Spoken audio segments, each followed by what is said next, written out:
Chapter 24. Ji Tianqing couldn't help but frown as he watched the 8 imperial bodyguards carry the 4 chests into the room. He revealed a bitter smile. "Little princess, what are you trying to do?" The little princess, Ji Ku, immediately pouted and said in a reproachful tone, "Brother Tianqing, do you not welcome me?" "Humph! What a waste of my painstaking efforts to specially bring gifts to see you." Ji Tianqing hurriedly waved his hands. No, how could I not welcome the little princess' visit?"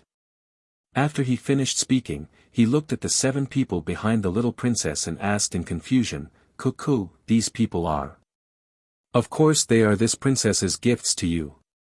The little princess raised her small face to look at him, revealing a sincere smile.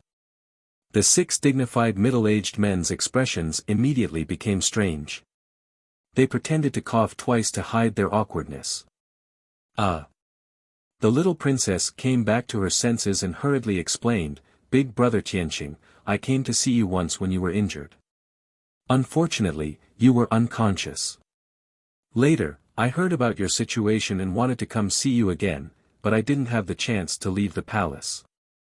That's why I brought a few great masters today, as well as my palace's imperial physicians, to have them treat you. Big brother Tianqing, don't worry, I will definitely help you recover from your injuries." Ji Tianqing finally understood why the little princess came to the Ji mansion this time. A trace of warmth flowed through his heart. He smiled and said to the little princess, "Ever since my accident, the people around me have only seen me as a joke. Those who have a grudge with me all want me dead. I didn't expect that Cuckoo would still remember me and care about me." The little princess looked at him seriously and said in a solemn tone, "Brother Tianqing, you have to believe me. No matter what kind of suffering and torment you are going through, I will never abandon you and leave. I will always remember you, always care for and support you." Although in Ji Tianqing's eyes, the little princess was still a naughty little girl who hadn't grown up yet. But he could clearly see that the little princess's eyes were filled with sincerity and determination. There was also a trace of emotion hidden within. How could he not understand why the little princess loved to pester him and often sneak out of the palace to play with him? It was because she had feelings for him. However, he had an engagement with Ling Yunfei before, and he had wholeheartedly protected Ling Yunfei, so the little princess hid her feelings very deeply. Thinking of this, he couldn't help but reveal a smile and nodded, "Ku, thank you." The little princess smiled sweetly and naturally held his arm as they walked into the room. "Brother Tianqing, I heard that Ling Yunfei came to the Ji mansion to cancel the engagement. In my opinion, it's good that this engagement is cancelled. Big brother Tianqing, don't take it to heart. You are so outstanding, Ling Yunfei is not worthy of you. I've already guessed it. This woman has ulterior motives. She deliberately approached and used you. Despicable woman. She's too scheming." Speaking of Ling Yunfei, the little princess took it to heart. She had a look of deep hatred and her face turned cold from anger. Speaking of Ling Yunfei, Ji Tianqing's eyes flashed with a trace of coldness, but he quickly suppressed it. The 2 entered the room and sat down. After chatting for a while, the little princess asked the imperial doctor and several masters to treat Ji Tianqing. After the little princess's introduction, Ji Tianqing found out that the white-haired old man was her palace's imperial doctor. As for those middle-aged men with dignified appearances and extraordinary bearings, they were all martial Dao and alchemy grandmasters. They had extremely high attainments in their respective fields. As for the 4 heavy boxes, they were all filled with various elixirs and martial arts manuals. There were also some alchemy materials. The value of the items in the 4 boxes was at least 5 million taels. Ji Tianqing repeatedly waved his hand to reject the little princess's kind intentions. He explained with a smile, "Ku, I appreciate your kind intentions. I have already found an expert to treat me. Currently, my body is fine. As long as I rest well, I will recover." Although the little princess was worried about him, she did not want to force him. Thus, she asked the imperial doctor and the masters to leave. Brother Tianqing, even if you don't need the imperial doctor and the masters to treat you, you must accept the boxes of elixirs and materials that I am giving you. Otherwise, you won't treat me as a friend. Seeing her determined attitude, Ji Tianqing did not reject anymore. He smiled and nodded in agreement. The little princess then smiled and said to him in a low voice, "Brother Tianqing, I have asked my father and the imperial doctor before. I know something that can help you recover your strength quickly. There is a kind of elixir in Taiyi Mountains called the Red Star Flower.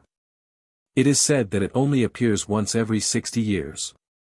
This flower has magical effects. It can repair damaged dantian and meridians, greatly increasing a martial artist's strength.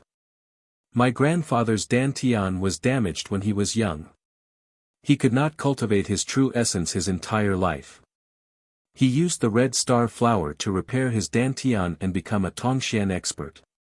Brother Tianqing, the imperial doctor said that the red star flower will appear in about 6 days.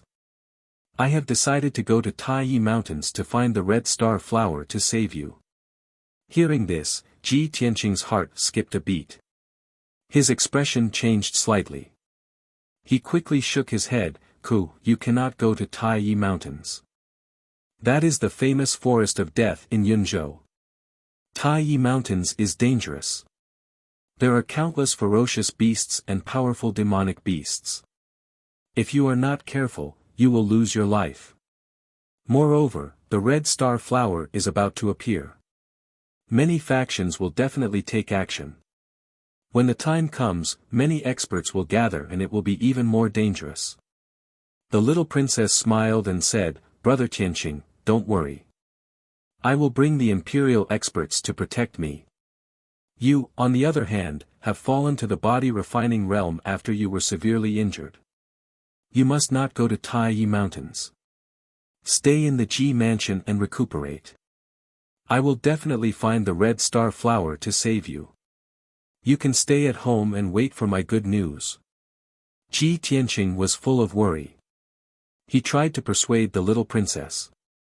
However, the little princess had already made up her mind. She had clearly made her plans and preparations. Her attitude was very firm. After discussing this matter, the little princess comforted him with a concerned tone. She gave him a few words of advice before leaving. After sending the little princess off, Ji Tianqing returned to his room. Looking at the 4 large chests filled with medicinal pills and materials, the corners of his mouth revealed a bitter smile. This little princess has really put in a lot of effort for me. She is going to Taiyi Mountains rashly. I only hope that she will not encounter any danger. Although I am going to Taiyi Mountains as well, I must keep this a secret. I cannot tell anyone. After a while, Ji Tianqing moved the 4 big boxes filled with elixirs and ingredients into the secret underground room. He opened the boxes to take a look. There were many martial arts manuals and ingredients inside, as well as dozens of small white jade bottles filled with elixirs. It was a pity that most of the elixirs were for healing and increasing one's power. There were no elixirs that could strengthen one's meridians. When night fell, Ji Tianqing left the secret room and returned to his room to rest. After a night of recuperation, early the next morning, he carried a bag and quietly left the Ji mansion. He rushed to Taiyi Mountains. Chapter 25. After leaving the imperial city, Ji Tianqing rode his horse and sped towards the west. From the imperial city to Yunzhou's Taiyi Mountains, he had to cross Qingzhou, which was a total of 2,000 miles. Even if Ji Tianqing rode his frost snow wind chaser, which could travel 800 miles in a day, it would still take him 2.5 days to arrive. This time, he was going to Taiyi Mountains to search for the red meteorite flower. For safety reasons, he was especially careful. Other than his father, Ji Changkong, and himself, there was no third person who knew about it. To hide his identity, Ji Tianqing wore a black iron mask and a large black cloak. He sped along the official road to Yunzhou and met many caravans along the way. However, most people would give him a few more glances out of curiosity. However, in Qingyun country where martial arts were prevalent, it was not uncommon to wear a mask or veil to hide one's identity. On the second evening, he finally entered Yunzhou and found an inn to stay in. At this time, he was still 300 miles away from Taiyi Mountains. There were still 4 days before the red meteorite flower appeared. On the third afternoon, Ji Tianqing finally arrived at Taiyi Mountains. He entered a small town at the entrance of the mountains, Taiyi Town. His journey was peaceful and he did not meet any obstacles. However, he was still tired after traveling for 2.5 days. He urgently needed to rest. After entering Taiyi Town, he looked for an inn to stay in.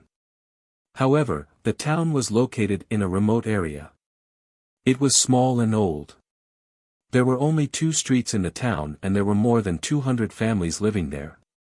The streets were narrow and crowded. Ji Tianqing searched the entire town and only saw one inn. This Lai Fu Inn was built with red bricks and green tiles. It was one of the largest buildings in the town.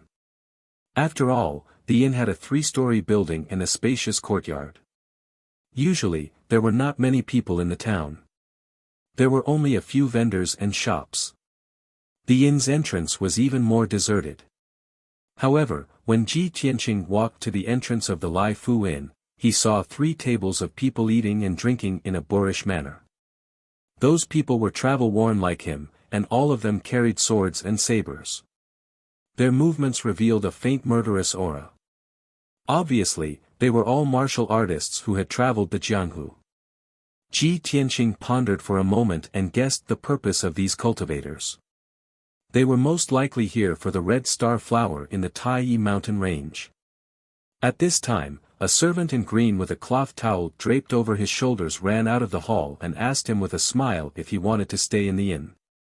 Ji Tianqing asked for one of the best rooms, then walked into the hall without making a sound. The manservant shouted towards the main hall, then led the frost and snow-chasing wind horse into the backyard from the side to feed the horse. As soon as Ji Tianqing entered the hall, the warriors who were eating and drinking at the tables all cast scrutinizing gazes at him. He was wearing a mask and a black cloak, so no one could see through him.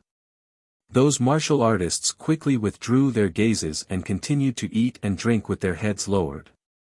The hall was very quiet, and the atmosphere seemed to be somewhat oppressive. Ji Tianqing took out 20 taels of silver and gave it to the innkeeper. He asked the innkeeper to prepare a few dishes before he went upstairs. The second and third floors of the inn were the rooms for accommodation. The best room he asked for was on the 3rd floor, close to the left wall of the backyard.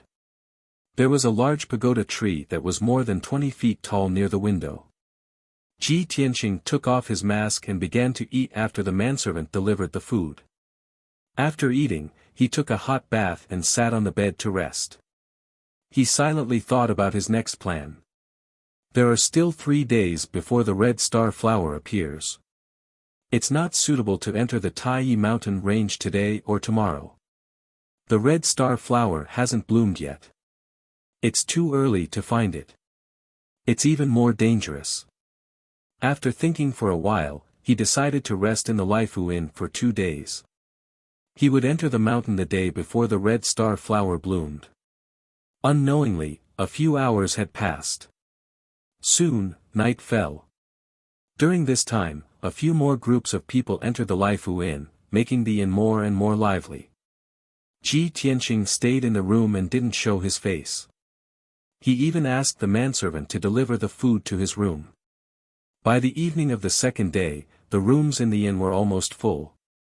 The martial artists coming and going were talking and laughing loudly. They were shouting and yelling, causing the hall and backyard to be filled with a hubbub of voices. It was very noisy. Ji Tianqing stayed in the room for too long and felt a little stuffy. He went downstairs for a walk. He was still wearing his black cloak and mask. When he walked into the backyard, he saw a few tables in the courtyard. Beside each table sat 2 or 3 martial artists with powerful auras. They were all holding swords and sabers in their hands and were shouting loudly. The Bloodblade Hunter team is recruiting members. Our Bloodblade Hunter team has been hunting demonic beasts in various big mountain ranges all year round. We have rich experience in exploring. The Assassin team is recruiting members. Anyone who has reached the True Element realm can join this team. We will explore the Tai mountain range together and search for the Red Star Flower.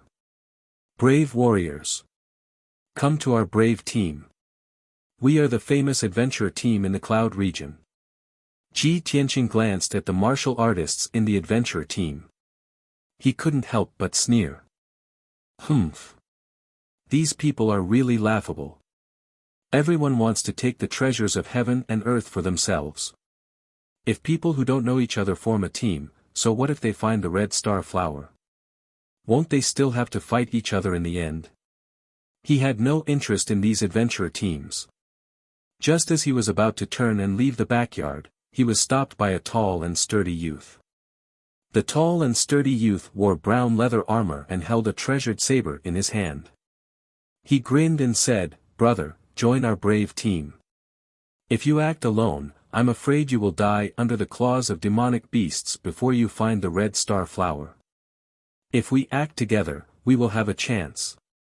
Ji Tianqing calmly dodged to the side and said in a low and hoarse voice, "No need." The tall and sturdy youth looked at his back and muttered with some regret, "Could it be another expert? Experts all like to act alone. There are too many people looking for the Red Star Flower this time. There are also many experts. I'm afraid it will be hard to find it." Ji Tianqing left the backyard and walked into the hall. At this time, the hall was already packed with people. There were a total of 12 tables of guests. Many martial artists were eating and drinking around the tables. They kept bringing out jar after jar of good wine.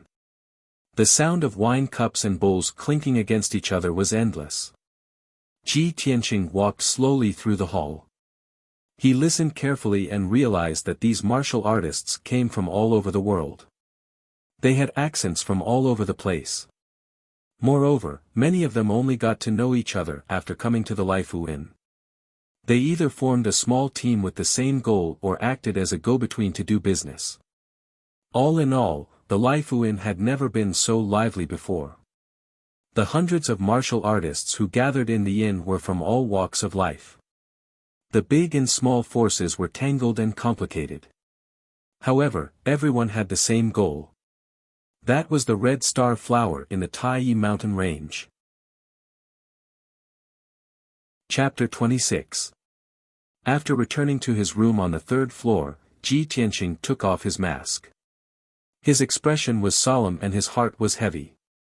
He had expected that when the Red Star Flower bloomed, many forces would rush to the Tai mountain range to snatch it. However, he did not expect that there would be hundreds of martial artists gathered in an inn in Tai town. These martial artists were basically at the True Energy realm, and there were even a few experts at the 7th level of the True Energy realm. There were a few martial artists at the Body Refining realm, but they were all here to join in the fun and had no hope of snatching the Red Star Flower. To Ji Tianqing, the martial artists in this inn were all potential competitors or enemies. There were already so many martial artists staying in the inn. How many forces and martial artists were not staying in the inn and were hiding in the dark? When he thought of this, Ji Tianqing felt his heart grow heavier. When night fell, he sat cross-legged on his bed to cultivate after dinner and continued to condense the sword qi. Although the number of sword qi had reached the limit, he absorbed the qi of heaven and earth to make each sword qi more condensed and powerful. By the time he had condensed and strengthened all 12 sword qi, 6 hours had passed. In the middle of the night, the Laifu Inn fell into silence. Most of the guests had already gone to bed. Only the main hall was still lit. After Ji Tianqing finished cultivating, he walked to the window and was about to close it and sleep. However, from the corner of his eye, he suddenly caught sight of 2 silhouettes in the corner of the backyard. They were silently creeping about. The 2 martial artists were dressed in black and seemed to be wearing masks. Their movements were very cautious and did not make any sound. Although the night was dark, Ji Tianxing could vaguely see that the two men were carrying a big box and creeping to the back door. The two men quietly opened the back door and carried the box out. Ji Tianxing frowned and vaguely felt that something was wrong. He subconsciously went out of the room and crept silently toward the back door of the courtyard. He was wearing a black cloak and a mask. He was not afraid of being discovered in the night. When he reached the back door, he saw the two cultivators carrying the box and entering an alley along the courtyard wall. In order to avoid being discovered by the other party, he did not dare to get too close. A moment later, two masked warriors carried the box into the depths of the alley, and carried it into a pitch-black room. Then, the two of them withdrew and quietly returned to the Fortune Inn. Ji Tianxing hid in a dark corner of the alley, holding his breath and not making a sound. After the two cultivators left, he entered the pitch-black room. The room seemed to have been uninhabited for many years. It was filled with a decaying smell. There were cobwebs everywhere, and the floor was covered with dust and debris. Ji Tianxing searched in the dark for a while before he found the big box in a pile of firewood in the corner. He tried to lift it, but the weight of the box was very heavy, as if it was filled with steel or stone. Puzzled, he took out a match and lit it, using the weak light to check the box. With just a glance, he frowned, and his eyes were filled with doubt.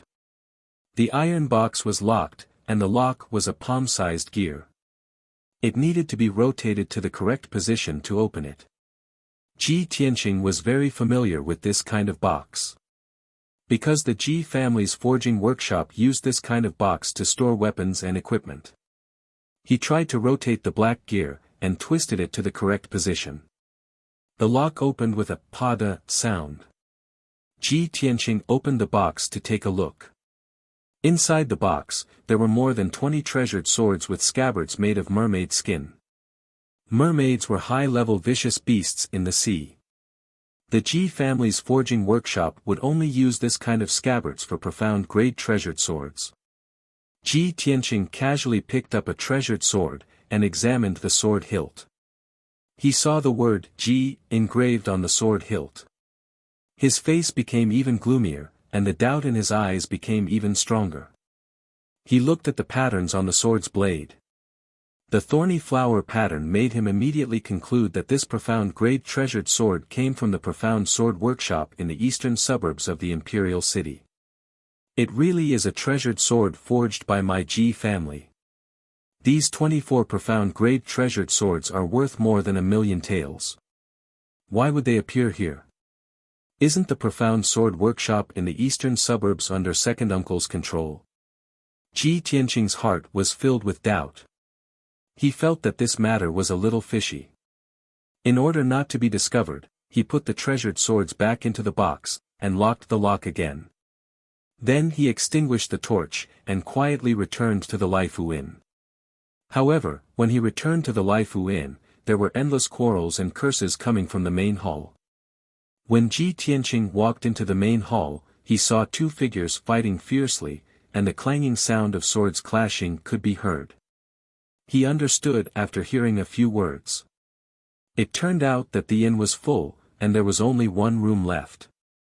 Two groups of people just happened to arrive at the inn at the same time, so they quarreled over that room. One of the groups was 3 youths from the imperial city of Green Cloud. The 3 of them were dressed gorgeously and had a noble aura.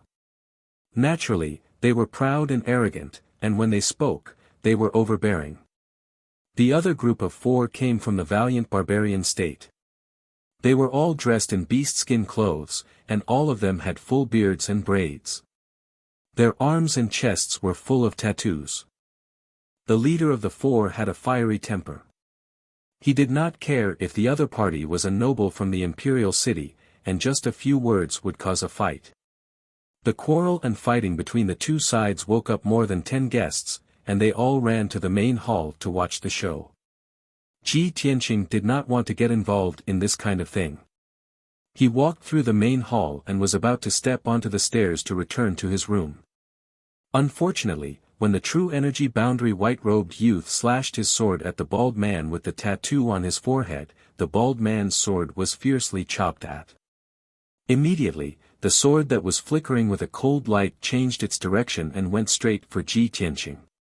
The white-robed youth was already very close to Ji Tianqing, only 5 steps away. This sword came out of nowhere and was as fast as lightning. Although Ji Tianqing retreated in time to dodge, he was still unable to avoid the treasured sword, and his cheek was immediately slashed by the blade. With a crisp clang, the black iron mask on his face was cut in half by the treasured sword, and fell to the ground with a clang. Ji Tianqing's face suddenly became gloomy, and his eyes flashed with a cold light. The white-robed youth and the bald man glanced at him, and without any change in expression, continued to fight. However, the white-robed youth's 2 companions who had been watching the fight and cheering suddenly let out a cry of surprise when their eyes fell on Ji Tianqing's face. Isn't this Ji Tianqing? Young Master Ji of the Ji family? Heh, as expected of the former number 1 genius, but now the great trash Ji. He can't even dodge the sword. If young Master Ji's face is accidentally injured, we can't afford to pay for it. Obviously, the 2 noble youths knew Ji Tianqing, and saw through his identity on the spot. Brothers and sisters, please recommend, my new book needs everyone's support, Xiao He thanks you. Chapter 27. The hall quietened down. Even the white-robed youth and the bald man stopped fighting at the same time. Everyone's eyes fell on Ji Tianqing, sizing him up with a playful look. Although most of the martial artists present had never seen Ji Tianqing before, they had never seen him before. But everyone had heard of his name. In the past 3 years, his title as the number 1 genius of the imperial city had spread throughout the Azure Sky Kingdom. Almost all the martial artists knew of him. 10 days ago, his strength had dropped and he became a trash at the 3rd level of the body refinement realm. He had become the biggest joke in the Azure Sky Kingdom. This incident had made his reputation even more resounding. Recently, he had been the topic of gossip and jokes among the common people. The dozens of martial artists in the hall who were watching the show all looked at him with ridicule and whispered to each other. Unfortunately, the blue-robed youth of the 2 aristocratic youths seemed to be afraid that others didn't know about Ji Tianqing's deeds and unscrupulously mocked him. Everyone look, this is the man of the hour in the Azure Sky Kingdom, Ji Tianqing. Not only did this guy become a trash at the 3rd level of the body refinement realm, he even had his marriage annulled by the eldest daughter of the Ling family. The funniest thing is that this guy doesn't even dare to let out a fart. What a coward. Saying this, he even gave Ji Tianqing a disdainful sneer. Young Master Ji, you secretly came to Tai Yi Town. Could it be that you want to snatch the red star flower and use it to recover your strength? You're really delusional and indulging in wild fantasies. Before the blue-robed youth could finish his words, everyone suddenly felt the temperature in the hall drop by a few degrees. Swish! Ji Tianqing's figure flashed and rushed in front of the blue-robed youth. With a clang, he pulled out the blood dragon sword and stabbed towards his chest. The blue-robed youth turned pale with fright and subconsciously retreated to dodge. He didn't expect that the 3rd level of the body refinement realm, Ji Tianqing, would dare to attack him. He had the strength of the 1st level of the true element realm. If not, he wouldn't dare to mock Ji Tianqing so unscrupulously. However, Ji Tianqing's sword was too fast. It was so fast that he couldn't dodge it at all. He was about to be stabbed in the chest by the blood dragon sword and die on the spot. He let out a terrified scream. Save me! The blood dragon sword suddenly changed from a stab to a slap and slapped on his face. The incomparably powerful force caused him to stagger, and he fell to the ground with a plop. He only felt dizzy, and his head was as heavy as paste. He struggled a few times but couldn't get up. A burning pain came from his cheek. He subconsciously reached out to touch his cheek, only to find that half of his face was swollen like a steamed bun, and blood was dripping from the corner of his mouth. At this moment, Ji Tianqing arrived in front of him and placed the blood dragon sword on his neck. Ji Tianqing looked down at him condescendingly. His entire body was filled with cold killing intent, and the corners of his mouth curled up into a disdainful sneer. If you say I'm trash, then what are you? The blue-robed young man was so embarrassed that he wanted to die. His face turned red, but he couldn't say a word. The hall was silent. Everyone stared at Ji Tianqing and the blue-robed young man in disbelief. No one dared to believe that Ji Tianqing, who was rumored to be trash in the body refinement realm, could defeat the blue-robed young man in one move. This was simply unbelievable. Could it be that the news from the imperial city was fake? Or could it be that Ji Tianqing's strength had already recovered? The expressions of many cultivators became complicated as they secretly speculated in their hearts. The blue-robed young man's two companions were also shocked by Ji Tianqing's aura. They stood rooted to the ground with stiff expressions and didn't dare to act rashly. Trash. Ji Tianqing glanced at the blue-robed young man in disdain. He put away the blood dragon sword and turned to leave. Everyone in the hall looked at his back, but no one dared to stop him. The blue-robed young man was humiliated to the extreme. He was so angry that he trembled and almost vomited blood. After Ji Tianqing returned to his room, he didn't feel sleepy at all. What happened in the hall was just a small interlude. He didn't take it to heart. He sat quietly by the window, secretly monitoring the dark backyard. For hours passed, but there was still no movement in the backyard. It was close to dawn. The darkness before dawn was the time when people were the most sleepy and relaxed. Ji Tianqing's mind was also a little tired. He thought to himself, will those people not appear tonight? At this moment, he suddenly saw the two black figures appear again. They were silently creeping towards the back door. He was immediately full of energy. He quietly crept into the backyard and followed the two black figures out of the back door. After a while, the two black figures entered the small alley and carried the big box out of the shabby room. The two clearly had good strength. They carried the big box and easily climbed over the high wall at the end of the alley. They silently rushed out of Tai Town. Ji Tianqing quickly followed them. He kept a distance of 30 meters from the two black figures. He quietly rushed towards the east of the town. The east of Tai Town was a low-lying mountain range. There was a large river at the foot of the mountain. It flowed towards the hanging cloud city. After a quarter of an hour, dawn arrived. A trace of white appeared on the horizon. The two black figures had already rushed out of Tai Town. They entered the mountain range on the east side of the town and rushed towards the depths of the mountain range. Ji Tianqing followed the two black figures into the mountain. He followed them for a distance of 10 miles. Then, he stopped in front of a shabby temple halfway up the mountain. The sun was rising from the east. A layer of thin fog still covered the mountain. The sound of birds chirping could be heard from the forest not far away. There were still sparkling dew on the wild grass and leaves. The shabby temple was silent. More than half of the mountain gate and walls had already collapsed. There were many spider webs hanging on the roof beams and eaves. Ji Tianqing watched the two black figures carry the big box into the shabby temple. Then, he quietly climbed up a big tree outside the courtyard wall. He used the cover of the dense foliage to hide in the treetops. He secretly monitored the situation in the temple. Not long after, 3 martial artists rushed from the foot of the mountain. They entered the shabby temple with vigilant expressions. The leader was a middle-aged man with a body as thin as a bamboo pole.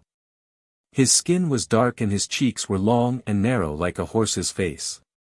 The 2 martial artists beside him were dressed in black. They seemed to be his attendants or bodyguards. After the 3 of them entered the shabby temple, the 2 black figures immediately came forward to greet them.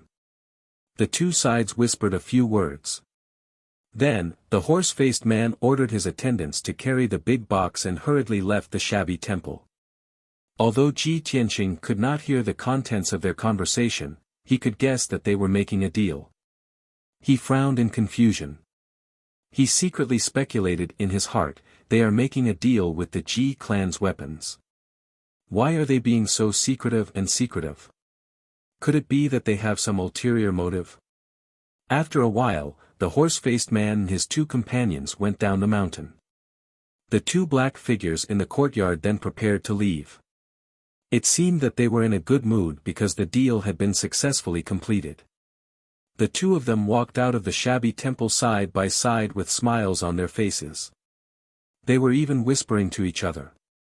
Ji Tianqing had been following them from afar. He could only see their backs. He had always felt that the tall and sturdy martial artist was somewhat familiar. Now, when he saw the appearance of the two black figures, his face suddenly became gloomy. It's actually him. Su Zifeng. Second uncle's right-hand man. Chapter 28. Su Zifeng was a capable subordinate of the Ji family's second elder. He was deeply trusted and valued by the second elder and had always been in charge of the workshop in the eastern suburbs. In the past, he had entered the Ji mansion many times to report the situation of the workshop to the second elder. Ji Tianqing was no stranger to Su Zifeng. In his impression, this person was shrewd and capable. He handled matters steadily and saw the big picture. He was indeed worthy of an important position. But he never would have thought that Su Zifeng would appear in Tai Town and surreptitiously trade with a group of mysterious people for the Ji family's magical weapons. Could it be that this person is stuffing his own pockets and stealing magical weapons from the workshop to sell privately? That box of magical weapons is worth more than 1 million taels of silver. No, I must investigate this thoroughly. Ji Tianqing secretly held the blood dragon sword tightly. His eyes flashed with a frightening cold light. At this time, Su Zifeng and the black-clothed youth walked out of the ruined temple side by side and were about to walk down the mountain. Ji Tianqing suddenly jumped down from the treetops and landed on the grass with a swoosh, blocking Su Zifeng and the black-clothed youth's path. Su Zifeng and the black-clothed youth were not prepared for someone to descend from the sky. They were immediately startled and stared at Ji Tianqing with vigilance. After seeing Ji Tianqing's face, Su Zifeng's expression suddenly changed. He stammered, eldest young master. Why is it you? Ji Tianqing stared at him with a sharp gaze and asked in a deep voice, Su Zifeng. You have big guts. You dare to steal the Ji family's magical weapons and trade privately. Su Zifeng's expression became extremely ugly. He hurriedly explained, eldest young master, you misunderstood. I am loyal and devoted to the Ji family. How could I do such a thing? Ji Tianqing approached him with a cold expression and coldly shouted again, misunderstanding? Good. Then take out the contract from the transaction just now. Every business transaction of the Ji family's blacksmithing workshop had to be recorded in the accounts. Any transaction that was worth more than 10,000 taels of silver required a contract from the workshop owner. Especially that box of profound weapons and treasured swords. Its value exceeded 1 million taels of silver, and it required the patriarch or elder to personally sign a contract. When Su Zifeng heard the two words, hand contract, his face immediately became even more unsightly. His eyes evaded Ji Tianqing's gaze, not daring to meet his eyes. Ji Tianqing was even more convinced that there was something wrong with this deal, and he shouted in a dignified tone, Su Zifeng. This young master knows that you don't have the guts to do such a thing. Speak. Who instigated you? A hint of hesitation flashed in Su Zifeng's eyes. After exchanging glances with the black-clothed young man, he gritted his teeth and made up his mind. When he raised his head to look at Ji Tianqing again, his face was filled with a sinister sneer. Young master. Since you've already found out, then don't blame me for being ruthless. You're the one who forced me to do this. Kill him. Su Zifeng shouted at the black-clothed young man and leaped towards Ji Tianqing. His hands were like the claws of an eagle as he tried to grab Ji Tianqing's head and neck. He was at the second level of the true energy realm. In his opinion, even without a weapon, he could easily kill Ji Tianqing, who was at the body-refining realm. The black-clothed young man was also at the first level of the true energy realm. His fists flashed with a faint red light as he viciously smashed towards Ji Tianqing's chest. You're courting death. Ji Tianqing shouted with a cold expression and instantly drew his blood dragon sword to meet the attack. Swoosh! He used all his strength to slash with his sword and forced the murderous Su Zifeng to retreat. Seeing the black-clothed young man aggressively charging towards him, he changed his steps and retreated sideways, dodging the black-clothed young man's fists. When the black-clothed young man brushed past him, he unhesitatingly struck out with his palm and activated the sword energy in the Huizong meridian on his arm. Bang! Ji Tianqing's palm hit the black-clothed young man's back. The sword energy shot out from his palm and drilled into the black-clothed young man's body. Suddenly, the black-clothed young man staggered forward for 6 steps before stopping. When he turned around and wanted to pounce on He Wuhan, his face was already pale. Blood dripped from the corner of his mouth and his strength was quickly dissipating. You. The black-clothed young man glared at Ji Tianqing with an expression of disbelief, but he could not say a word. His body swayed as he moved his feet. Unable to support himself any longer, he fell to the grass with a plop and gradually died. Su Zifeng saw with his own eyes that the black-clothed young man was killed by Ji Tianqing with a single palm strike. His face was full of surprise and the speed of his fists slowed down a bit. Taking advantage of this opportunity, Ji Tianqing repeatedly waved his blood dragon sword, thrusting a few sword lights at him, aiming at his face, throat, and chest. Su Zifeng was forced into a fluster and could only retreat to dodge. After 7 moves, he revealed a flaw in his panic and was immediately stabbed in the shoulder by Ji Tianqing. The indestructible blood dragon sword directly pierced a bloody hole in his shoulder, revealing his white shoulder bone. Su Zifeng let out a mournful scream. His face was pale and his forehead was covered in cold sweat. Although he did not dare to believe it, he had to accept the fact that Ji Tianqing's strength was definitely not the rumored body refining stage. It was very likely that he had recovered to the true element stage. Thinking of this, Su Zifeng no longer had a trace of fighting spirit. He jumped back 2 feet and fled down the mountain while holding his shoulder. But before he could escape 10 feet, Ji Tianqing caught up with him. Where do you think you're going? Ji Tianqing roared angrily and rushed behind Su Zifeng like a gust of wind. With a shake of his hand, he stabbed Su Zifeng's back and fell to the ground on the spot. Before Su Zifeng could struggle to get up, Ji Tianqing stepped on his shoulder, stomped him to the ground, and pressed the blood dragon sword against his neck. Speak. Who ordered you to do this? Su Zifeng was pressed on the grass and could not move. He knew that he could not escape this calamity and actually revealed a sinister sneer. He. I didn't expect young Master Ji to hide so deeply. However, you want to force clues from me? In your next life. As he spoke, his breath became weaker and weaker, and dark red blood kept flowing out of his mouth and nose. After a short while, he closed his eyes and no longer made a sound. Ji Tianqing hurriedly turned him over and checked his pulse, only to find that he had shattered his heart meridians and committed suicide. Damn it! He would rather die than let go. Who made him a suicide warrior and did not care about his life? Ji Tianqing muttered to himself as he put away the blood dragon sword with a gloomy expression. Su Zifeng's suicide caused a layer of haze to shroud his heart, and he increasingly felt that this matter was of great importance. If this matter was directly related to his second uncle, it might endanger the Ji family's foundation. He rummaged through Su Zifeng and the black-clothed youth's corpses to see if he could find any clues. Unfortunately, the two of them only had some broken silver and miscellaneous items on them. There were no useful clues. Ji Tianqing sighed helplessly and could only leave the ruined temple and go down the mountain. After 15 minutes, when he reached the foot of the mountain, two figures walked out of the ruined temple. The leader was a youth in a green robe. He was tall and handsome, and his temperament was extraordinary. It was Ji Hao. The middle-aged man behind him was dressed as a guard. He wore black leather armor and carried a sword.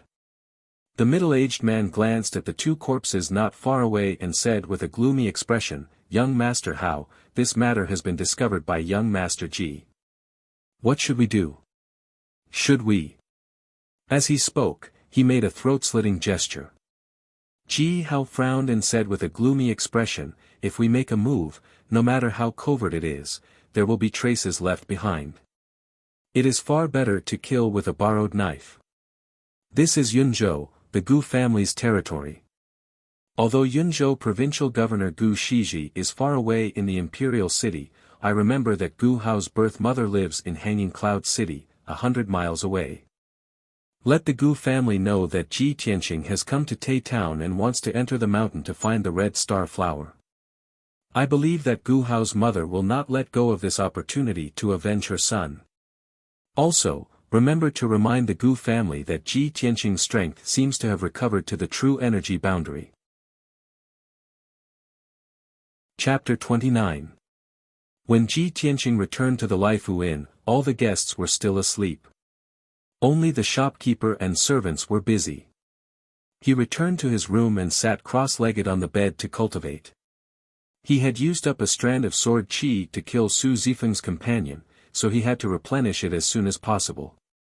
As for Su Zifeng's private trade, he had decided to investigate and find out who the mastermind was. He had a strong premonition that this matter was related to his second uncle.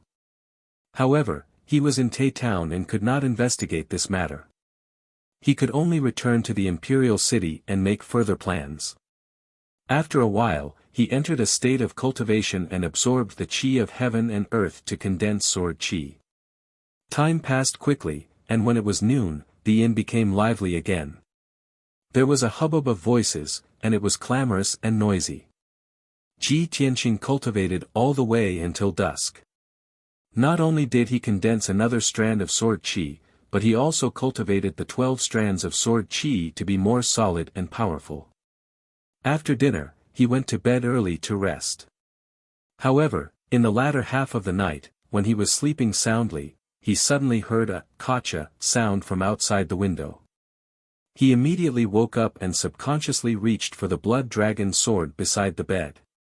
When he held the blood dragon sword and opened his eyes, he saw that the window was wide open. A black figure jumped up from the treetops outside the window and landed in the room. He rolled on the ground and pounced toward the bed. This person's movements were very agile and vigorous. His speed was extremely fast. He held a treasured sword in his hand that was emitting cold light in all directions and fiercely stabbed towards Ji Tianqing. Moreover, his palm and sword were shining with a faint yellow true essence light. He was obviously a true element boundary martial artist. This sword was fast and ruthless. If Ji Tianqing was still asleep, he would have been stabbed to death on the spot. At this critical moment, Ji Tianqing did not have time to think. He subconsciously waved the blood dragon sword to block. Clang! There was a sound of metal colliding. The blood dragon sword blocked the opponent's attack but was shaken by the huge force. Ji Tianqing was also pushed back by the huge force and almost hit the wall of the bed. He rolled to the bottom of the bed and swung his sword at the assassin. The black-clothed assassin clearly hadn't expected that he would wake up from his stupor. His sword strike, which he thought would surely kill him, had been blocked. He couldn't help but let out a soft cry of surprise. Seeing the blood dragon sword slashing towards him, his body curled up strangely. After dodging the blood dragon sword, he charged towards Ji Tianqing. Ji Tianqing was enveloped by the three sword lights. He felt a chill run down his spine. He instantly determined that the assassin's strength was at least at the third level of the true energy realm, and he was no match for him.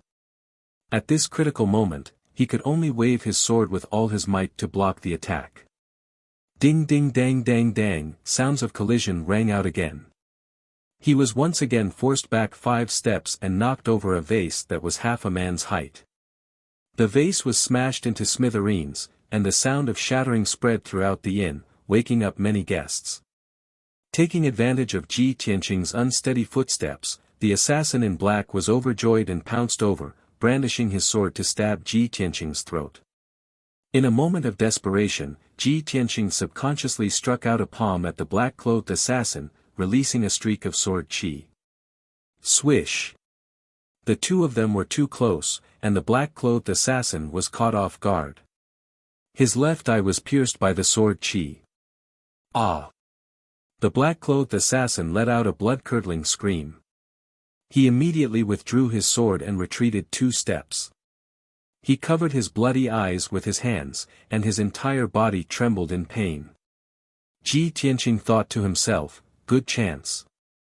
He immediately counterattacked, and once again struck out a palm at the black-clothed assassin's chest, releasing another streak of sword qi. Even though the black-clothed assassin was blind in one eye, his strength was indeed powerful. At this critical moment, he was still able to maintain his calm, and brandished his sword with all his might, releasing 2 streaks of dazzling sword qi. Dang!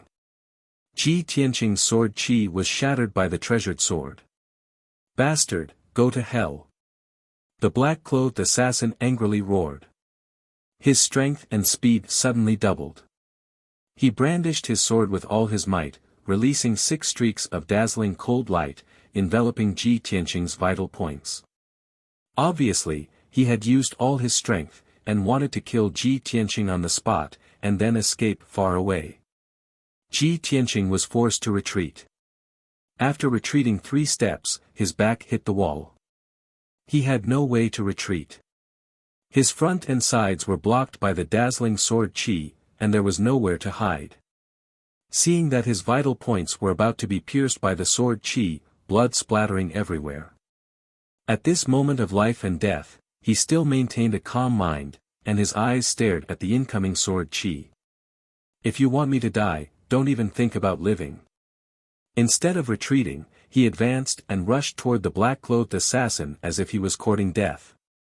He brandished his sword with his right hand, releasing a streak of sword qi to block the assassin's sword qi, and his left hand fiercely slapped toward the assassin's head. Dang, dang, dang, dang. After the 2 swords clashed 4 times, the blood dragon sword was finally sent flying, and it smashed into the wall behind Ji Tianqing. His left shoulder and right abdomen were also hit by the sword qi, and there was a finger-long cut on them. Blood immediately gushed out. At the same time, his left palm also hit the black-clothed assassin's head. Bang! With a muffled sound, the sword qi from the Yangqi acupoint on his wrist shot out and silently drilled into the black-clothed assassin's head. The black-clothed assassin immediately let out a muffled groan. He threw away his sword, covered his bleeding head with both hands, and staggered back. You actually. He stared at Ji Tianqing, and his blood-covered face was full of horror. Unfortunately, he didn't even finish his sentence before his vitality was cut off, and he fell to the ground. Ji Tianqing had released 3 sword qis in a row, and his body was very weak. He endured his injuries and picked up the blood dragon sword from the corner of the wall. He cut a few strips of cloth from his robe and bandaged the wounds on his left shoulder and right abdomen. At this moment, the guests in the inn were alarmed, and they all opened their doors and windows to look outside. A few warriors rushed up to the 3rd floor with swords and sabers, and arrived at the door of Ji Tianqing's room. The door was kicked open with a bang. The warrior who rushed into the room first was a young man wearing brown leather armor and holding a long saber. Ji Tianqing raised his head to look at this person, and he recognized him as the leader of the warriors' adventure group. The 5 martial artists following closely behind him were all his subordinates. A group of people poured into the room, and 2 of them were holding oil lamps in their hands. When everyone saw the injured Ji Tianqing and the body of the black-clothed assassin lying on the ground, they immediately understood what was going on. Fortunately, they had all heard the noise and came to check the situation. They had no malice toward Ji Tianqing. "Brother, are you okay? Do you need help?" The leader of the warriors' adventure group walked up to Ji Tianqing, grinned, and asked in a friendly manner. Ji Tianqing shook his head and continued to bandage his wounds. The leader of the warriors' adventure group withdrew his gaze and checked the body of the black-clothed assassin with an oil lamp. He found a purse and a badge on the body. He picked up the badge and observed it for a moment. Suddenly, his expression changed, and he whispered to Ji Tianqing, "Brother, this assassin is from the blood-clothed tower. It seems that you're in big trouble." Ji Tianqing raised his eyebrows and asked in confusion, "What do you mean?" The leader of the warriors' adventure group moved closer and said in a low voice, "Brother, the blood-clothed tower is the #1 assassin organization in Yunzhou. They have many fierce assassins under their command. The blood-clothed tower's assassination success rate is very high, and there are few cases of failure. They will not give up until they achieve their goal. However, the blood-clothed tower's commission is very expensive, and ordinary forces can't hire them. It seems that you've offended a big force. I'm afraid you can't stay in Town any longer. Run for your life as soon as possible. Brothers, please add and recommend me." Chapter 30. Ji Tianqing nodded to show that he understood and thanked the head of the warriors for his kind reminder. The head of the warriors did not say much. He waved his hand and left the room with his subordinates and went downstairs. Ji Tianqing could see that the famous warriors' adventure group in Yunzhou was also very afraid of the blood-clothed tower and did not dare to get involved in this matter. In fact, even if the head of the warriors' adventure group had not reminded him about the blood-clothed tower, he had decided to leave the inn. At present, his identity had been exposed. Those forces that wanted to kill him would definitely attack him one after another. In 2 days, the red star flower will bloom. I'll heal here tonight. Tomorrow morning, I'll leave Town and enter the Tai Mountains as soon as possible. Ji Tianqing had a plan in mind. He took out the powder from his bag to stop the bleeding and bandaged the wound. After treating the wound, he closed the door and window and sat on the bed to cultivate and continue to condense the sword qi. As for the body of the blood-clothed tower assassin, he did not bother to deal with it and just let it lie on the ground. 3 hours later, the sky outside the window was bright. Ji Tianqing condensed a new sword qi and stored it in the Yangqi acupoint on his wrist. At present, he only had 10 sword qi in his body. His strength was 20% lower than before. But he did not care so much and did not have time to continue condensing the sword qi. Before the guests in the inn woke up, he took the bag and the blood dragon sword and quietly left the Laifu Inn. The Tai Mountains were located in the south of the town. The entrance was a deep canyon.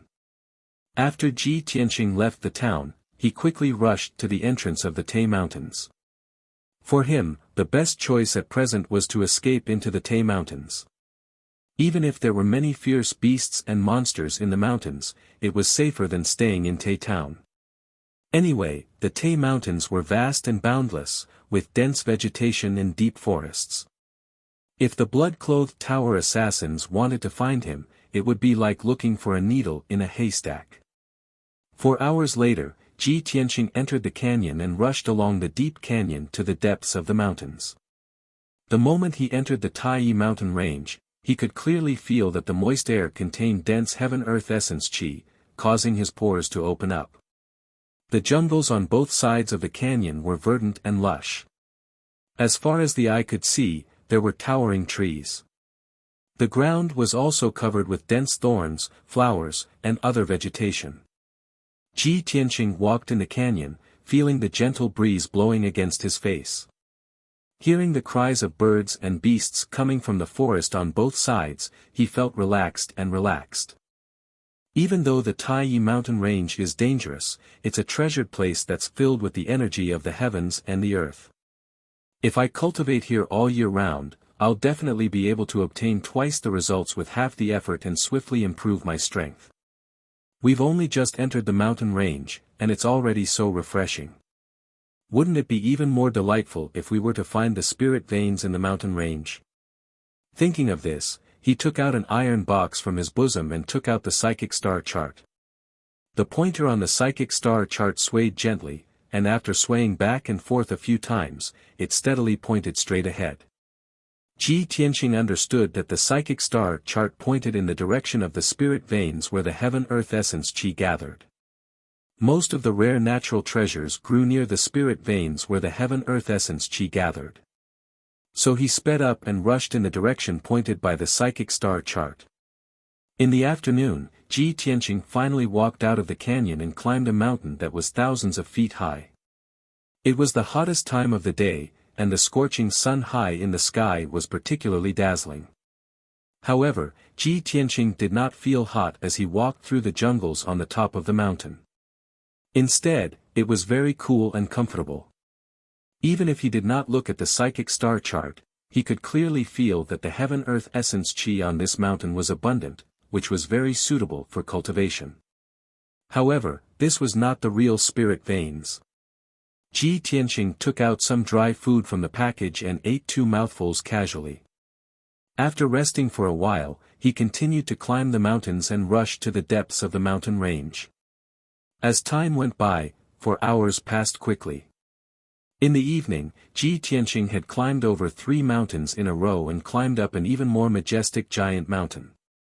This giant mountain was about 2,000 feet high, and the top of the mountain was shrouded in white clouds and thick fog, which did not dissipate even when the mountain wind blew. Seeing that the sun was about to set, Ji Tianqing stayed halfway up the mountain and prepared to spend the night on this giant mountain. According to the instructions of the psychic star chart, this giant mountain was a treasure land where the heaven-earth essence qi gathered, and it was easy to find rare herbs and exotic flowers and fruits. Moreover, it was extremely dangerous to walk in the mountain range at night.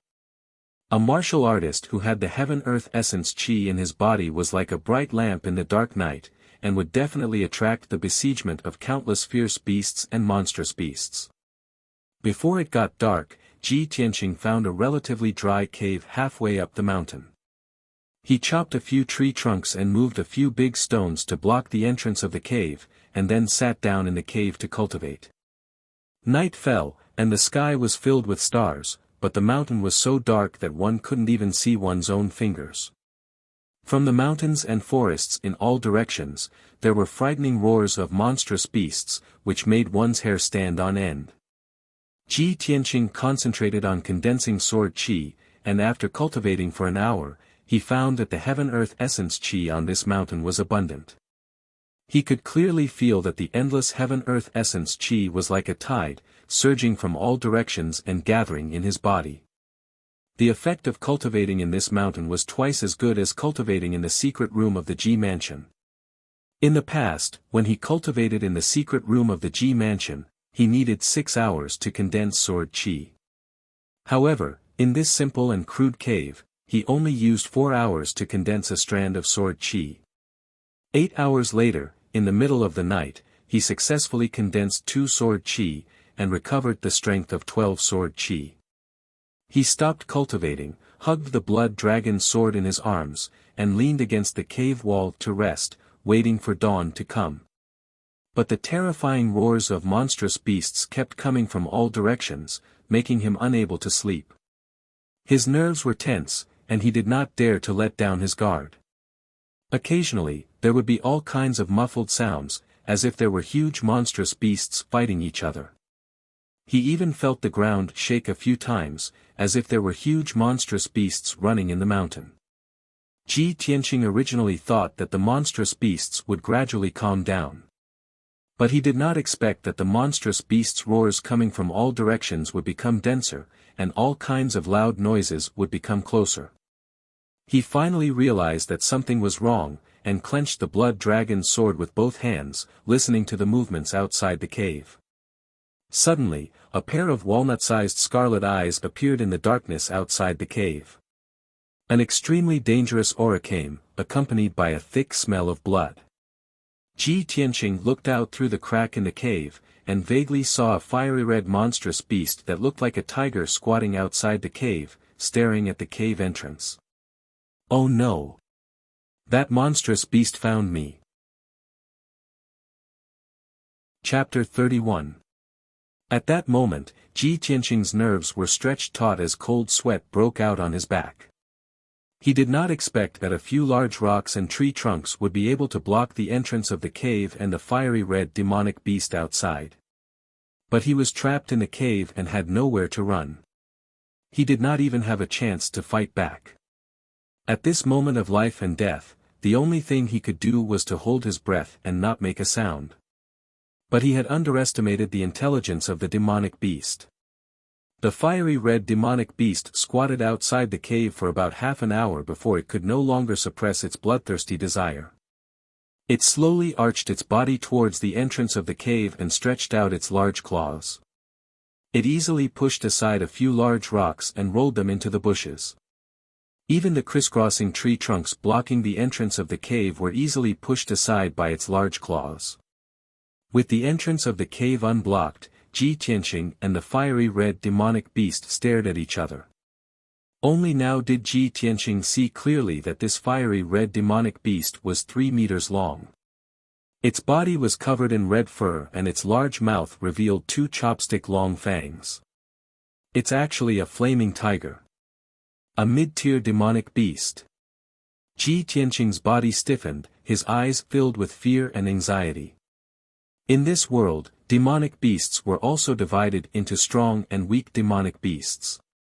Ordinary low-tier demonic beasts had the combat strength of a refinement realm martial artist and were common in large numbers. A mid-tier demonic beast's combat strength was basically the same as a true energy realm martial artist and could use the yuan qi of heaven and earth to attack. A high-tier demonic beast's combat strength was equivalent to a mystic comprehending realm martial artist. As for the stronger demonic beasts, they had already formed their demonic core and were powerful martial artists. Their strength was equivalent to a origin core martial artist. Ji Tianqing could clearly feel that this flaming tiger's strength was at least at the 5th level of the true energy realm. Looking at the flaming tiger, his expression was grave as he muttered to himself, "I'm really unlucky to encounter a mid-tier demonic beast on my first day in the mountain. This is a flaming tiger comparable to the 5th level of the true energy realm. If I'm not careful, I'll lose my life." The flaming tiger's scarlet eyes stared at him, revealing a bloodthirsty look as saliva dripped from its mouth. It approached the cave entrance step by step and stretched out its claws to grab Ji Tianqing out of the cave. The cave was too small and Ji Tianqing had nowhere to hide. At this critical moment, he gritted his teeth and made up his mind. With a low shout, he brandished his sword and rushed out. "Damned beast, get out of the way." The blood dragon sword was unsheathed and drew a cold light in the night sky, ruthlessly slashing at the flaming tiger's claws. The flaming tiger was very vigilant. It wasn't in a hurry to kill Ji Tianqing with all its strength. It immediately withdrew its claws. Using the flaming tiger's claws, the flaming tiger's flaming tiger, the flaming tiger, the flaming tiger. The flaming tiger let out 2 angry growls and chased after him like an arrow leaving the bow. The mountain was as dark as ink at night. It was impossible to tell north from south. Ji Tianqing was in a hurry to escape. He didn't care if the direction was right or wrong. He rushed into the forest ahead. Just as he entered the forest, the flaming tiger followed closely and crashed into a thigh-thick tree with a bang. The flaming tiger's speed slowed down a bit, and the big tree was also broken on the spot. Crash! It fell down in the forest. Ji Tianqing was so shocked that his eyelids twitched. He roared in his heart, "What a terrifying strength! If I was hit by the flaming tiger, wouldn't I be smashed to pieces?" Thinking of this, he ran even faster, shuttling through the forest as fast as the wind. No matter how the thorns and branches hit his body and cut him, he didn't care at all. However, the flaming tiger was the overlord of the mountain. It was extremely fast in the forest and quickly closed the distance between them. When the flaming tiger was 6 feet behind him, it suddenly jumped up and pounced on him. At the critical moment, Ji Tianqing jumped more than 10 feet into the air and landed on the top of a tree. He narrowly avoided the disaster. Bang! The flaming tiger missed its target, and its front paws smashed into the ground, creating a crater that was more than a foot deep. Dust and bits of grass flew all over the place. Ji Tianqing continued to run. He was out of breath. His face was pale as he gasped for breath. His clothes were soaked. After 20 breaths, he ran for 2 miles but still couldn't shake off the flaming tiger. Not only that, something even more terrifying happened. The other demon beasts in the forest were alarmed and chased after him. A wind wolf and 2 fire bears also joined the team and chased after the flaming tiger. A flaming tiger almost took my life. Now there are 3 mid-level demon beasts. God, can't you give me a way out? Ji Tianqing roared with grief and indignation. His heart was shrouded in a layer of despair. But at this moment, he suddenly found that the flaming tiger slowed down. Not only that, but the wind wolf and the 2 fire bears also slowed down. Ji Tianqing frowned in confusion. He thought to himself, what's going on? A mid-level demon beast like the flaming tiger can't be exhausted so quickly, right? He looked at the 4 demon beasts a few more times and found that not only did they slow down, but they were also staring at the forest in front of him. They seemed to be hesitating and afraid. That's right, it was fear. Ji Tianqing could see that the eyes of the 4 demon beasts were filled with fear. It seemed that they didn't dare to approach the dark forest in front of them. He looked at the forest in front of him in confusion. He looked at it a few times but couldn't find any clues. Under the curtain of night, the forest was pitch black and silent. The intelligence of mid-level demon beasts like the flaming tiger and the wind wolf is only equivalent to a 3-year-old human child. Something that can make them feel fear must be something that they remember deeply. But that forest looks very ordinary. Why would it make the 4 demon beasts feel fear? Ji Tianqing was puzzled. As he fled towards the forest, he glanced around. At this time, he suddenly realized that he didn't recognize the direction in his panic. He actually ran from the middle of the mountain to the peak. He continued to run towards the dark forest and looked back at the 4 demon beasts behind him. Although the flaming tiger and the wind wolf were drooling over him, their chasing speed was getting slower and slower. When he ran to the edge of the dark forest, the 4 demon beasts actually stopped chasing him. They stopped about 30 meters away from him. A woo! Roar! The 4 demon beasts stared at him and let out a low roar filled with unwillingness. But in the end, they didn't dare to take another step. It seems that they really are afraid of this forest. Phew! I'm finally saved. Ji Tianqing's heart was finally relieved. He let out a long breath. However, he didn't stay in the same place. He turned around and ran into the forest to avoid attracting more demon beasts. If by any chance some demon beasts weren't afraid of this forest and rushed over to attack him, then he would be dead for sure. Chapter 32. Ji Tianqing walked through the dark forest for a while and found that something was wrong. From the outside, it looked like an ordinary forest. But after entering the forest, he found that there were only towering trees in the forest. There were no thorns or bushes. There were no weeds or flowers growing on the ground. It was all hard dark brown soil and strange craggy boulders. Between the many craggy boulders, there were dark holes. He didn't know how deep they were, or what was hiding inside. Most importantly, there were no traces or sounds of demon beasts in this forest. There were no birds or even the sounds of insects. It was too quiet. The huge forest was completely silent, as if there were no living things in it. Ji Tianqing kept his guard up.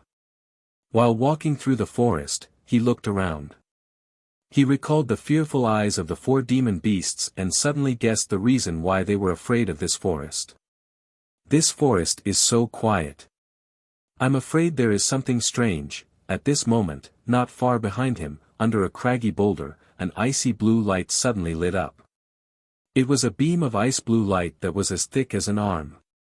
It came out from the dark hole under the huge rock and silently reached behind Ji Tianqing like a tentacle.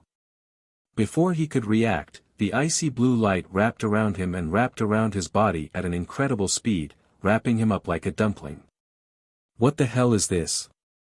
Ji Tianqing was shocked. He subconsciously let out a low shout and struggled with all his might. But the icy blue light was indestructible, and its strength was terrifying. He couldn't break free at all. Swish! The icy blue light pulled him like a tentacle and dragged him into the dark hole under the boulder. Ji Tianqing only felt his vision turn black.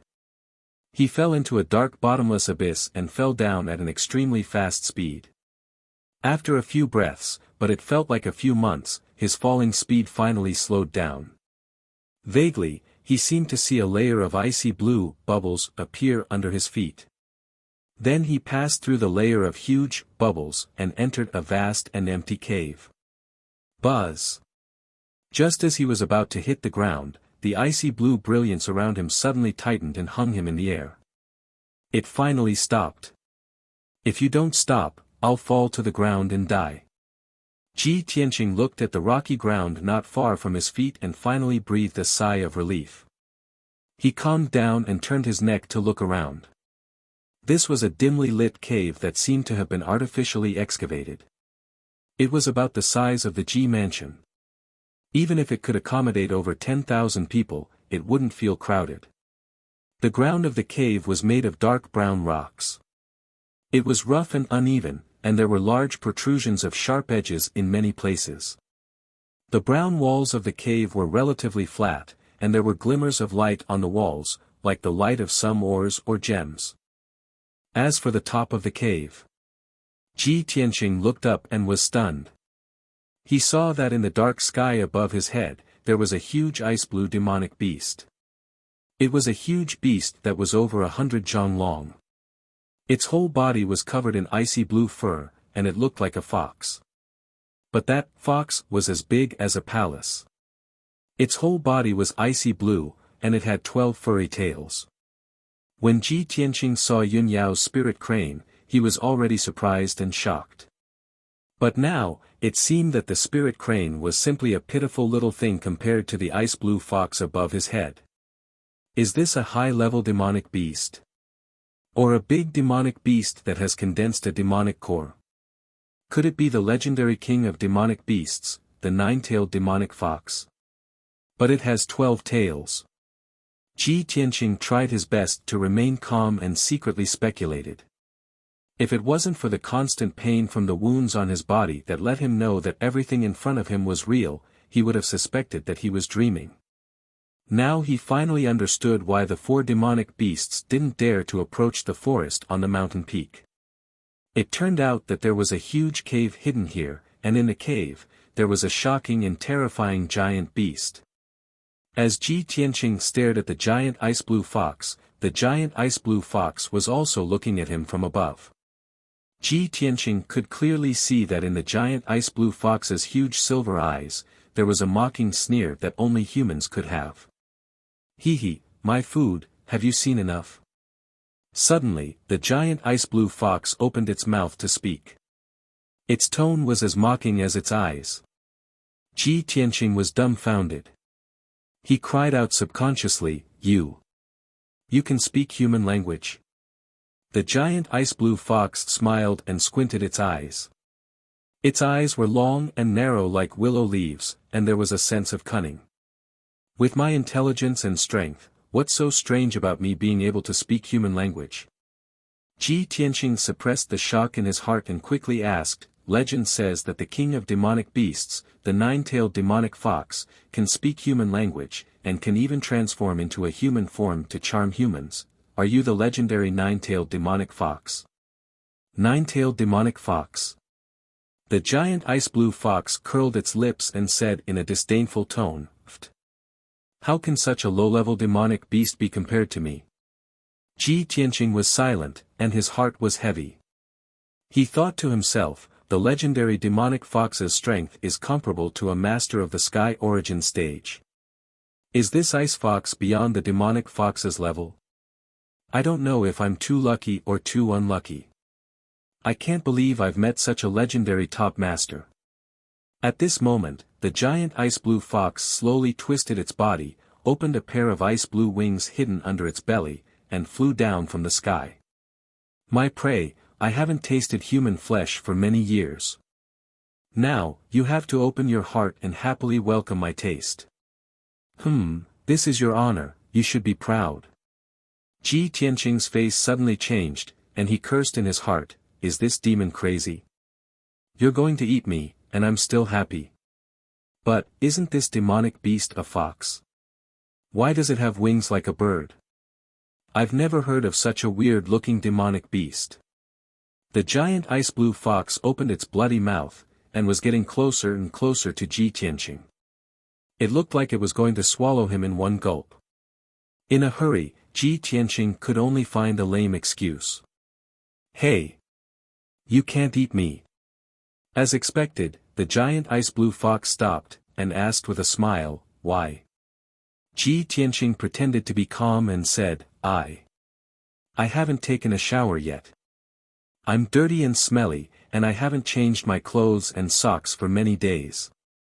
After saying that, he stole a glance at the giant ice-blue fox's reaction, and asked worriedly, your taste can't be that bad, right? Chapter 33. The giant ice-blue fox seemed to be moved by Ji Tianqing's words and nodded in agreement. You're right. If the food isn't clean enough, it will affect my appetite. After speaking, it waved its front claws and shot out an ice-blue light beam. The pillar of light immediately turned into a surging stream of water, swirling around Ji Tianqing and washing him away. Swish swish swish. In the blink of an eye, Ji Tianqing was washed from head to toe by the bone-chilling water. The dust and blood on his body all disappeared. The giant ice-blue fox nodded in satisfaction and said with a smile, now that it's clean, I'm going to enjoy the food. Ji Tianqing was speechless and his heart was filled with helplessness. In front of this terrifyingly strong demon king, even if he calmly thought of a way to stall for time, there was no chance of escaping. Since it was like this, he could only use all his strength and desperately struggle. He clenched his teeth and used all his strength, causing his muscles to bulge and his bones to make kacha-kacha sounds. He could even clearly hear his own heartbeat, and the essence in his body was like a flood, making a dull sound. A martial artist at the 9th level of the body refinement realm, when using all his strength, could easily lift a 1,000-pound copper cauldron. Ji Tianqing's physical strength was twice as strong as a normal martial artist at the 9th level of the body refinement realm. He had at least 2,000 pounds of strength. However, the ice-blue light beam that wrapped around his body was as tough as a spirit snake and could not be shaken at all. The giant ice-blue fox saw that he was desperately struggling and was not in a hurry to eat him. It smiled and said, my food, use all your strength to struggle. The more you struggle, the hotter your blood will be and the more essence in your body will be. I can also taste even more plump and tender flesh. That's a delicacy. I like to see my prey tenaciously struggle and then be swallowed into my stomach in despair. He, the giant ice-blue fox's smile was very cunning. Its eyes stared at Ji Tianqing as if it was enjoying and looking forward to it. Ji Tianqing's heart was filled with grief and anger, but he clenched his teeth and did not make a sound. He used all his strength to struggle. His body began to distort, and his muscles and bones began to expand. Clearly, his strength had reached its limit. The icy blue light pillar finally loosened a little as it slowly rotated. The giant ice-blue fox raised its eyebrows and said in a playful tone, I didn't expect you to be so capable. I'll give you a chance to live. If you can break free, I'll spare your life. If you can't break free, then you can only be obediently eaten by me. Ji Tianqing saw a glimmer of hope for survival. He desperately erupted with an even more violent power, and his skin turned crimson red. Moreover, in order to increase his explosive power, he did not hesitate to use the 12 strands of sword qi in his body. Buzz! Amidst the buzzing of the vibrating sword qi, all 12 sword qis flew out of his body and surrounded him. Swish! Swish! The 12 golden sword qis spun rapidly, shining with a bright golden light and producing a series of air-piercing sounds. At this critical moment of life and death, Ji Tianqing's endless potential was stimulated. Only then did he realize that the sword qi in his body could be manipulated in this way. He calmly controlled the 12 streaks of sword qi and rotated them to cut the icy blue light pillar around his body.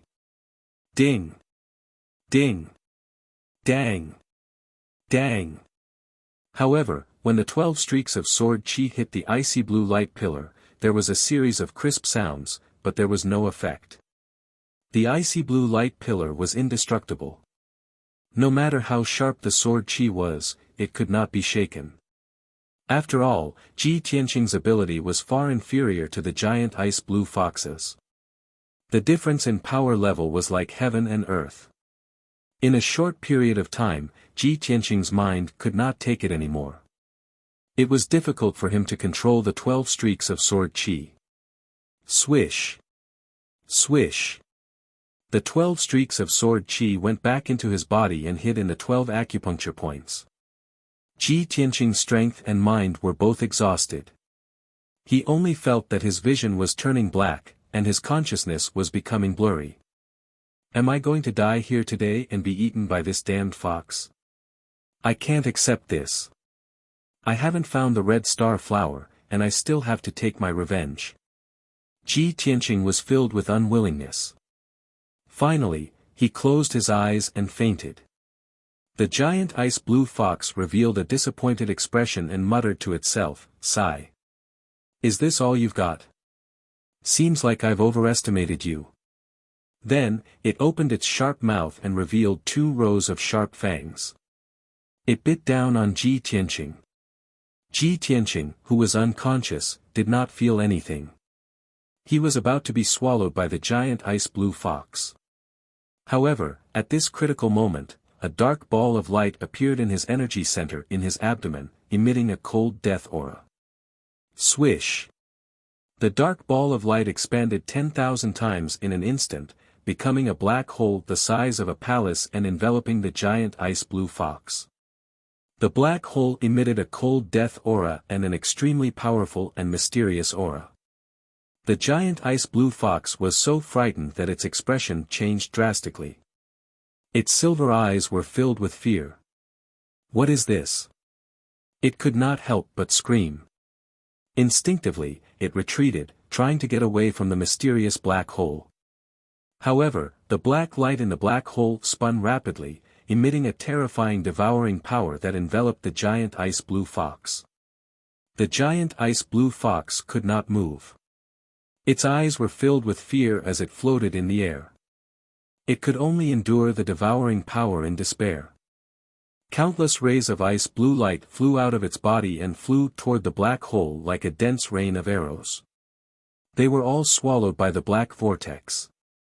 The giant ice blue fox immediately felt that the majestic power in its body was quickly draining away, and its body was gradually shrinking. That black hole. It wants to devour my power. Ah! No! Damn bastard! How can this be? The giant ice blue fox was angry and frightened. It glared at Ji Tianqing with fire in its eyes. It hated him to the core. However, Ji Tianqing was unconscious. He floated in the air without feeling anything and was unaware of all this. The giant ice blue fox's power was draining faster and faster, and its body was shrinking at a speed visible to the naked eye. After an hour, 40% of its power had been drained away, and its body had shrunk by half. After 2 hours, 80% of its power had been drained away, and its body had shrunk to the size of a room. The black hole was still enveloping it, and it continued to absorb its power, causing its body to shrink even further. Not only that, the giant ice blue fox was horrified to find that the mysterious black hole was not only devouring its power, but it was also devouring the chi of heaven and earth in the cave. The terrifying devouring power caused a strong wind to blow in the huge cave, and it swept through the cave walls and the ground. There were many gems on the cave walls that contained the chi of heaven and earth. The chi of heaven and earth in the gems had been completely devoured by the black hole, and the sparkling gems had become useless stones. Something even more terrifying happened. The cave began to shake violently. Cracks began to appear on the walls of the cave, and countless rocks began to roll down. The ice blue bubble that enveloped the entire cave began to shake violently, and cracks appeared on it. Kacha, kacha, the sound of something breaking could be heard. Rumble, rumble, rumble, rumble. The loud sound reverberated in the cave. The entire mountain started to shake. The earth quaked and the mountain swayed. The giant ice blue fox was terrified to the extreme. How can this be? What is that black hole? Could it be that the black hole is going to destroy the barrier set up by that person? Chapter 34. After an unknown period of time, Ji Tianqing slowly woke up. He only felt that the light was a little dazzling, so he subconsciously reached out to rub his eyes. The next moment, he suddenly woke up and sat up from the ground with a swish. He looked up and saw a scorching sun in the sky, sprinkling down scorching sunlight. It's already noon. Wasn't I trapped in the cave? He turned his head to look around in surprise. When he saw the surroundings clearly, he couldn't help but be stunned. He was still in the huge and spacious cave, but the cave had already collapsed and shattered. There were huge cracks and ravines everywhere on the ground, and there were many huge pieces of gravel scattered around. The surrounding cave walls had collapsed, revealing huge cracks. Faint light shone in from the cracks. Not far from him, there was a huge crack that was dozens of feet wide, like a canyon. Ji Tianqing's gaze passed through the canyon and could clearly see a green mountain on the opposite side. What happened? Why did this cave collapse? He got up from the ground and stretched his sore neck and body while observing the situation around him. This cave seems to be inside the mountain. It's at least 3,000 feet from the mountain peak. It's difficult for me to climb out in my current situation, but the cave has collapsed. The entire mountain seems to have split open. I can crawl out of the crack. Ji Tianqing quickly calmed down and decided to escape from the widest crack. He looked around and found the bag and blood dragon sword that had fallen in the pile of rocks. He picked up the blood dragon sword and was about to pick up the bag when the bag flipped a few times. A fluffy little head poked out from inside. Clang! Ji Tianqing was shocked. He subconsciously pulled out the blood dragon sword and slashed with it. The furry little head immediately shrank back into the bag and shouted anxiously, "Don't! Don't kill me!" Ji Tianqing immediately exclaimed and stared at the little head in the bag with a strange expression. The fluffy little head was ice blue, but its eyes were silver and revealed a cunning look. Ji Tianqing immediately recognized it. "You! Aren't you that damn fox? How did you become like this?" As he spoke, he grabbed the ice fox's little head and pulled it out of the bag. It was still covered in icy blue fur, and it still had 12 furry tails. However, its body size was extremely small. It was only the size of a cat, and its strength was also extremely weak. Ji Tianqing picked up the little ice fox and examined it carefully. His expression became increasingly strange. No matter how calm and intelligent he was, he couldn't figure out what was going on. He was supposed to die and become food for the giant ice blue fox. However, after sleeping for half a day, he woke up to find that the cave had collapsed and the mountain had collapsed. Even the incomparably powerful, cunning and evil giant ice blue fox had become a kitten that could be easily slaughtered. Ji Tianqing did not have the slightest bit of pity for the ice fox that had almost eaten him. He grabbed its neck and asked, "Speak, what happened when I was unconscious?" Little Ice Fox rolled her eyes and thought to herself, it seems that this guy still doesn't know about the mysterious black hole. Hee. I can be saved. It struggled symbolically and said angrily, "I can tell you what happened, but you have to promise not to kill me." Ji Tianqing frowned and sneered, You still dare to negotiate with me? Do you believe that I won't kill you now?" After saying that, he pressed the tip of the blood dragon sword against Little Ice Fox's head. Little Ice Fox was not afraid at all. She raised her little head proudly and said disdainfully, "If you kill me, you will never know the truth. That matter is very mysterious and very scary. It must be your biggest secret. Don't you want to know why?" Ji Tianqing was a little hesitant and silently put down the blood dragon sword. The cave collapsed, the huge mountain shattered, the Demon King realm giant ice blue fox turned into a kitten and lost all her power. Were all these strange things related to him? Of course, he wanted to know the truth. Little Ice Fox saw him put away the blood dragon sword and pondered with a face full of doubts. She smiled proudly and said, "If that's the case, I'll take it that you agree. You can't go back on your words." Ji Tianqing glanced at her and shouted, "Cut the crap and tell me." Little Ice Fox curled her lips unhappily and said slowly, "After you fainted, a black hole suddenly appeared in your body and swallowed all my power. So, I became like this, you despicable bastard." Black hole. Ji Tianqing was slightly stunned and a strange look flashed in his eyes. He instantly understood that the black hole that Little Ice Fox was talking about was the black hole in his dantian. It must be Kenshin's tomb in the black hole that saved him at the critical moment and swallowed Little Ice Fox's power. I didn't expect Kenshin's tomb to have such a magical effect. When I go back, I must study it carefully. Ji Tianqing made up his mind and asked Little Ice Fox, "What's going on with this cave?" Little Ice Fox blinked and said without hesitation, "I don't know. At that time, I lost all my power and fainted." Ji Tianqing stared at her coldly. Seeing her naturally cunning eyes, he knew that she must be lying. "Humph. You're on your own." He snorted coldly, carried the blood dragon sword and the bag, and walked toward the crack in the mountain not far away. The Little Ice Fox hurriedly followed behind him. Ji Tianqing immediately stopped and turned his head to look at her angrily. He asked, "Why are you following me? Go away." Little Ice Fox was not angry at all. She said confidently, "You swallowed my power and caused me to become like this. Of course, I have to follow you."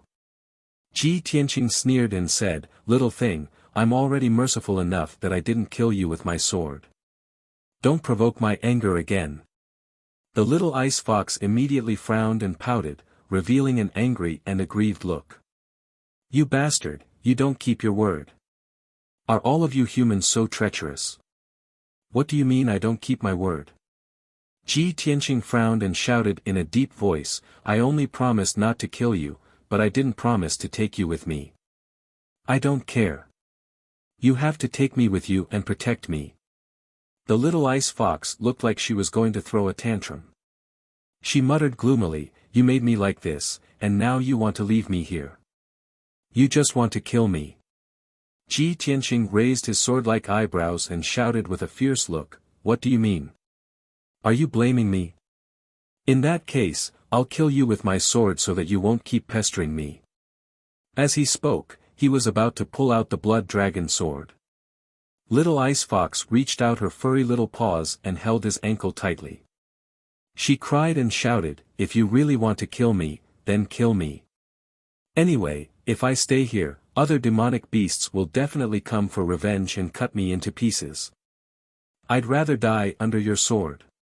At least I can turn into a resentful spirit and haunt you for the rest of my life."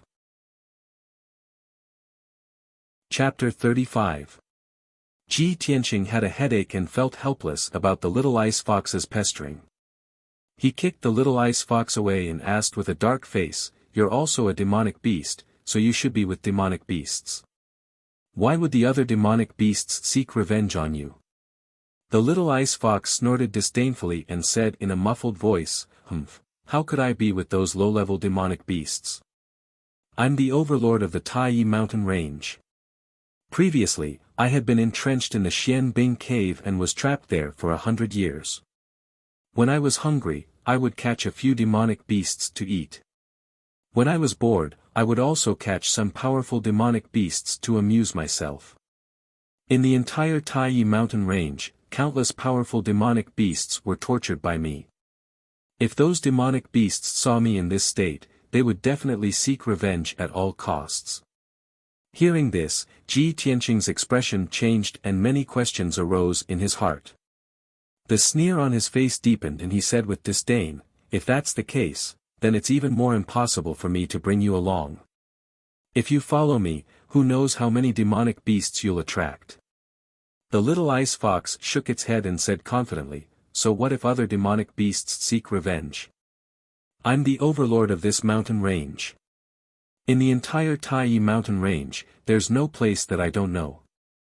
I know all the treasures and herbs in every corner. You entered the Tai mountain range alone, so you must be looking for treasures. With my guidance, I guarantee that you'll get twice the result with half the effort and find countless spiritual flowers and herbs." Ji Tianqing was silent for a moment as he weighed the pros and cons. He knew very well that although the little ice fox's words were a little exaggerated, he could basically believe it. However, he felt that there were many doubtful points in this matter and he still needed to consider it carefully.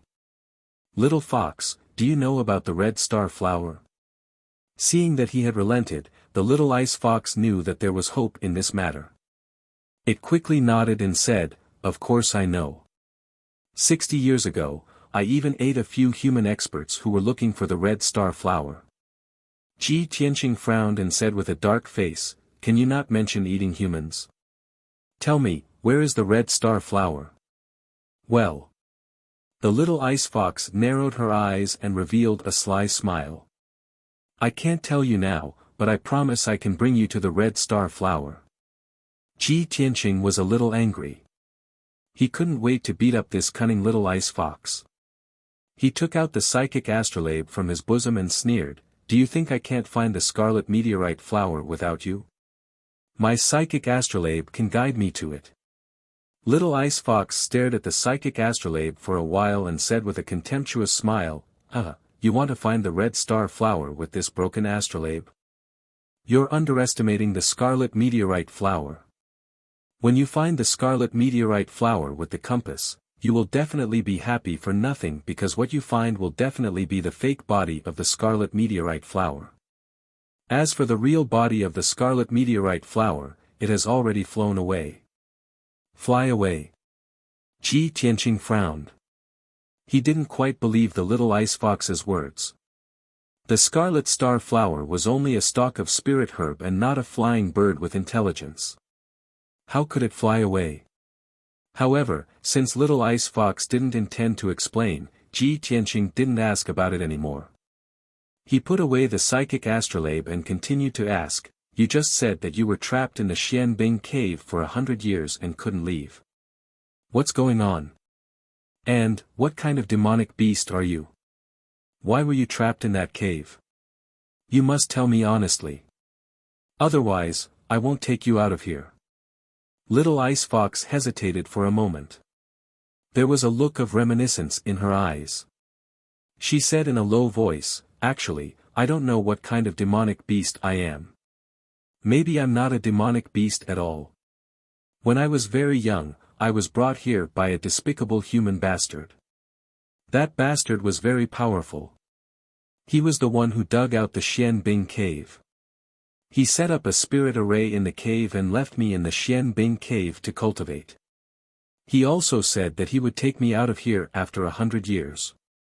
In the past 100 years, no matter how much I cultivated and how powerful I became, I couldn't leave the Xianbing cave. The spirit array set up by that bastard was too powerful. The harder I struggled, the more severe the backlash I suffered. Now that the 100-year deadline is approaching, I estimate that he will come to me in 2 years at most. But, I hate that bastard to the core. He made me so miserable. I will never follow him and be used by him. Ji Tianqing looked at little ice fox and saw that her silver eyes were surging with cold hatred. He thought to himself, the legendary demonic beast kings are all old monsters who have cultivated for hundreds or thousands of years. This little ice fox has only cultivated for 100 years, but she already has the strength of a demonic beast king. It seems that she is not an ordinary demonic beast. Although she is following me now, she will definitely find ways to kill me after she recovers her strength. After I find the red star flower, I will get rid of her so that I don't have to bring this disaster by my side. Sooner or later, my life will be in danger. After making up his mind, Ji Tianqing left the cave with Little Ice Fox and entered the huge crack in the mountain.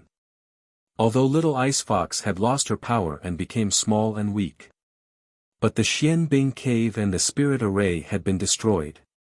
She had finally regained her freedom and was in an extremely happy mood. Ji Tianqing held the blood dragon sword and carried the cloth bag on his back. She entered the bag and only revealed her small head to look around. Occasionally, she would chat with Ji Tianqing. An hour later, Ji Tianqing passed through the huge crack and crawled out of the pile of rocks. He finally returned to the mountainside. He turned to look at the peak of the mountain and saw that the entire mountain had split open. The peak of the mountain had completely disappeared as if it had been cut off into thin air. Originally, the entire mountain was covered by a dark green forest. But now, more than 10 huge yellow gullies were exposed. He could clearly see the rock layer in the mountainside. Such an earth-shattering movement is simply like a natural disaster. It's definitely not something that can be done by humans. Ji Tianqing was a little touched and shocked. He increasingly felt that the Kenshin's tomb in his body was mysterious and powerful. At this moment, a huge spiritual crane that was as white as snow was gently flapping its huge wings. It flew leisurely from high up in the sky and flew into the depths of the mountain range. Ji Tianqing immediately raised his eyebrows. A hint of surprise flashed through his eyes. He muttered softly, "She's here too. Is she also here for the red star flower?" Although he recognized the spiritual crane, he did not see the figure of the beautiful woman in white. However, he knew that Yunyao must have come to the Taiyi Mountains. Little Ice Fox also poked her head out and looked up at the spiritual crane in the sky. She smiled and said, "Oh, the chick on the back of that spiritual crane is pretty good. Breasts, long legs, fair skin, and beautiful. If I can marry her, I don't know how many people will be jealous. TSK. Her tone was a little flirtatious, but it was more of a teasing tone. After saying that, she even glanced at Ji Tianqing with a coquettish look. Ji Tianqing immediately frowned and knocked her little head with the scabbard. He said angrily, "You perverted fox, where did you learn such frivolous words? If she hears you, she'll definitely skin you alive and stew you to eat. But, your eyesight is so good. You can actually see the woman on the back of the spiritual crane from so far away." Little Ice Fox raised her little head and said proudly, "Of course. Not to mention that it's daytime now, even if it's dark at night, I can see everything within a 10-mile radius clearly. But these are not worth mentioning. If I can recover my strength, you can't imagine how terrifying my strength and means are." Chapter 36. After leaving the collapsed mountain, Ji Tianqing brought the Ice Fox to the depths of the mountain range. While he was on his way, he was still silently calculating in his heart. Today should be the day when the red star flower blooms. The martial artists in Tai Town must have entered the mountain. I have to find the red star flower as soon as possible. Otherwise, it will be troublesome if the other martial artists get it. However, the Tai mountain range was very vast. It stretched for thousands of miles and there were many high mountains in the mountain range. Even though Ji Tianqing had the psychic astrolabe, he could not find the place where the red star flower grew in a short time. In his anxiety, he asked the ice fox, "Little fox, which mountain is the red star flower on?" The ice fox was sleeping in the bag.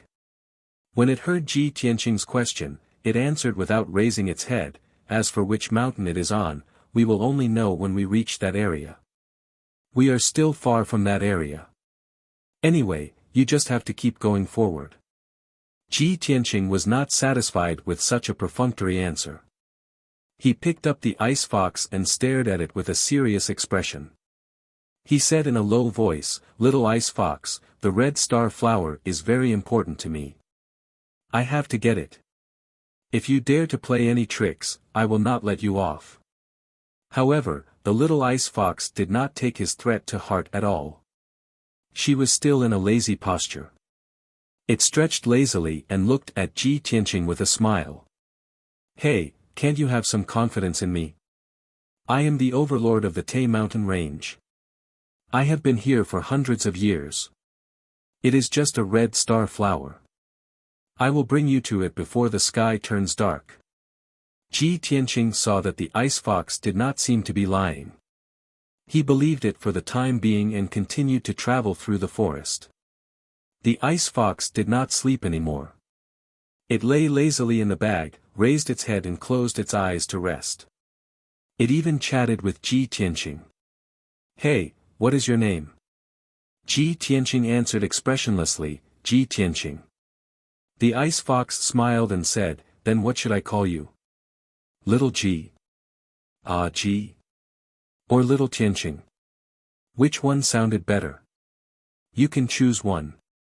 Ji Tianqing's face darkened. He said impatiently, "Can you remove the word little?" "Alright, old Ji, you're so weak. Why did you come to the Tai mountain range to look for the scarlet star flower?" Ji Tianqing's face turned even darker. "Hey! Why aren't you saying anything?" Ji Tianqing couldn't take it anymore. He frowned and shouted, "You are an old monster who has lived for more than 100 years. How dare you call me old Ji? Don't you feel embarrassed?" Don't talk about me like that." The little ice fox smiled and pretended to be coquettish. She said in a sweet voice, "I'm still a child. In fact, I'm just like a 10-year-old child of your human race." The voice and aura of the fox clan had an innate charm. The little ice fox's sweet voice made people's hearts tremble. They couldn't help but want to protect it. However, Ji Tianqing did not feel this way. Instead, he felt goosebumps all over his body. Were you a mute in your previous life? Or did you go crazy from being locked in the Xianbing cave? The little ice fox was not angry at all. Instead, she smiled proudly. "Are you angry? Hee hee. Don't be so old-fashioned. It's so boring. Old Ji, tell me about the stories of your human race. For example, once upon a time, there was a scholar who saved an injured fox, and then the two of them consummated their marriage." Ji Tianqing was completely speechless. He ignored the little ice fox and hurried on with his journey. He muttered to himself, "No wonder the demon foxes in the legends are so cunning. This little ice fox has only lived for 100 years, but she has such a sharp tongue. If she is allowed to grow for 300 to 500 years, won't she be able to bring disaster to the country and its people?" Unknowingly, 6 hours had passed. Ji Tianqing hurried on with his journey. He crossed 7 mountains and finally entered the depths of the Tai mountain range. Although he was strong and had great endurance, he could travel through forests and mountains as if he was flying. However, he had been hurrying on with his journey for such a long time. He was drenched in sweat and had used up a lot of his energy. In the evening, he stopped at the foot of a tall mountain and sat beside a small stream to rest. He took out a water bottle and dry food from his bag. He ate a few pieces of beef jerky and drank a few mouthfuls of clear and sweet mountain spring water. His energy recovered by a lot. The little ice fox also took out 2 pieces of jerky from its bag. It imitated Ji Tianqing and ate it with its little paws. Ji Tianqing rested for a while and asked, "Little fox, are you sure the red star flower is on this mountain?" The little fox glanced at him unhappily and nodded. "Of course. Why don't you believe me? I can already smell the scent of the red star flower." "Smell the scent of the red star flower?" Ji Tianqing raised his eyebrows and asked in surprise, "Are we very close to it?" After saying that, he looked around a few times. "TSK." The little ice fox curled its lips in disdain. "Stop looking. We're at least 10 miles away from the red star flower. You can smell the scent of the red star flower from 10 miles away." Ji Tianqing obviously did not believe it and looked at it with a scrutinizing look. The little ice fox raised its little head proudly and said with a smile, "I've told you before. You can't imagine how sharp my 5 senses are. Besides, the red star flower needs to absorb the essence of the sun and the moon to grow. Of course, it won't grow at the foot of the mountain. It must grow at the peak of this mountain. However, you'll have to go over this mountain and reach the cliff behind to find it." Before it could finish its sentence, it was stunned and a strange look flashed in its eyes. However, it concealed it very well and said to Ji Tianqing with a smile, "Old Ji, it's getting late. Let's go up the mountain quickly." Ji Tianqing saw that its expression was strange. He carried his bag and blood dragon sword and rushed to the peak of the mountain. He asked softly, "Little fox, what's wrong? Is there any movement from the red star flower?" The little ice fox curled up in the bag and said in a muffled voice, "The red star flower can only move at noon and midnight after absorbing the essence of the sun and the moon. You have to find it before midnight. However, we might be in a bit of trouble now. You have to speed up." Ji Tianqing frowned and silently increased his speed to the peak of the mountain. However, after a short 15 minutes, when he was halfway up the mountain, he heard the sound of branches and leaves rustling behind him. He subconsciously turned his head to look and saw a dark red monkey-like demonic beast rushing out of the forest like a gust of wind towards him. The monstrous beast was huge and was more than 3 meters tall. Its limbs were as thick as buckets and it obviously contained a shocking amount of strength. "This is a red fire ape." Ji Tianqing immediately frowned and his expression became serious. An adult red fire ape's strength is comparable to a martial artist at the 6th level of the true energy realm. Moreover, the red fire ape is very intelligent and strong. It's the most difficult to deal with among the mid-tier monstrous beasts. "Little fox, you call this a little trouble? We're in big trouble." Chapter 37. With Ji Tianqing's current strength at the 9th body refinement layer, he had no chance of winning against the scarlet fire ape. His expression was serious as he vigilantly stared at the approaching scarlet fire ape. The little ice fox poked its little head out of the bag. After looking at the scarlet fire ape, it disdainfully curled its lips. "Che! Just that stupid monkey, how strong can it be? In the past, it ran to the Xianbing cave to save its child, but I sent it flying down the mountain with a single slap." Ji Tianqing instantly knit his brows and snappily shouted, "It came to find you for revenge. Could it be that you killed its child?" The little ice fox disapprovingly said, "What's there to be surprised about? I was bored staying in the Xianbing cave and its child was jumping around outside. Of course I had to bring that little monkey into the cave to play with. I never thought that little monkey would be so weak. I didn't even play with it for a bit before its 4 legs kicked and it died." Ji Tianqing was speechless. He angrily laughed as he scolded, "You're still being reasonable, aren't you? Hearing your tone, you didn't play to your heart's content and seemed disappointed. AI. Let's not talk about the past." The little ice fox had a dispirited appearance as it shook its head and said, "You should think about how to deal with this fire monkey. You." Ji Tianqing angrily gritted his teeth. He wished he could beat the little ice fox half to death to vent his anger. But at this time, the scarlet fire ape was only 5 feet away from him. The scarlet fire ape opened its strong arms and stood on the ground. Its scarlet eyes stared at Ji Tianqing.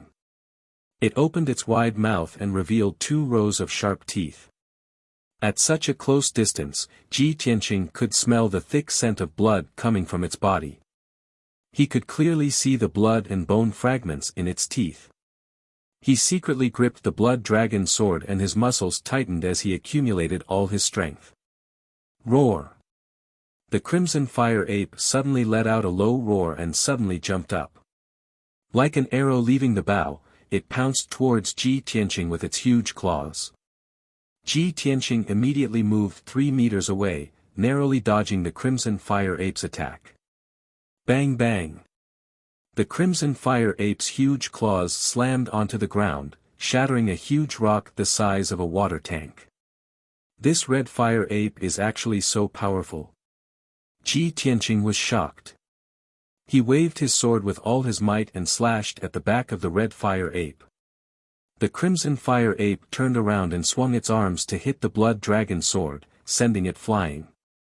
With a whoosh sound, it stabbed into a tree not far away. Ji Tianqing was also sent flying 10 feet away and fell on the grass. His right shoulder was numb and stinging, and for a moment, he couldn't exert any strength. The crimson fire ape's figure flashed and pounced over. With a bang, it slapped Ji Tianqing. Ji Tianqing was immediately sent flying more than 20 feet away. He crashed into a big tree and rolled into the bushes. The clothes on his back were torn apart by the crimson fire ape's sharp claws. His entire back was covered in blood and burning pain. After being slapped by the crimson fire ape, he felt that all the bones in his body were about to break. He was so dizzy that he couldn't get up at all. The bag on his back was also sent flying by the crimson fire ape. It fell into the grass and all the food inside spilled out. However, the little ice fox was safe and sound. Seeing that the situation wasn't good, it had already jumped out of the bag and onto the top of a tree. The crimson fire ape didn't chase after Ji Tianqing.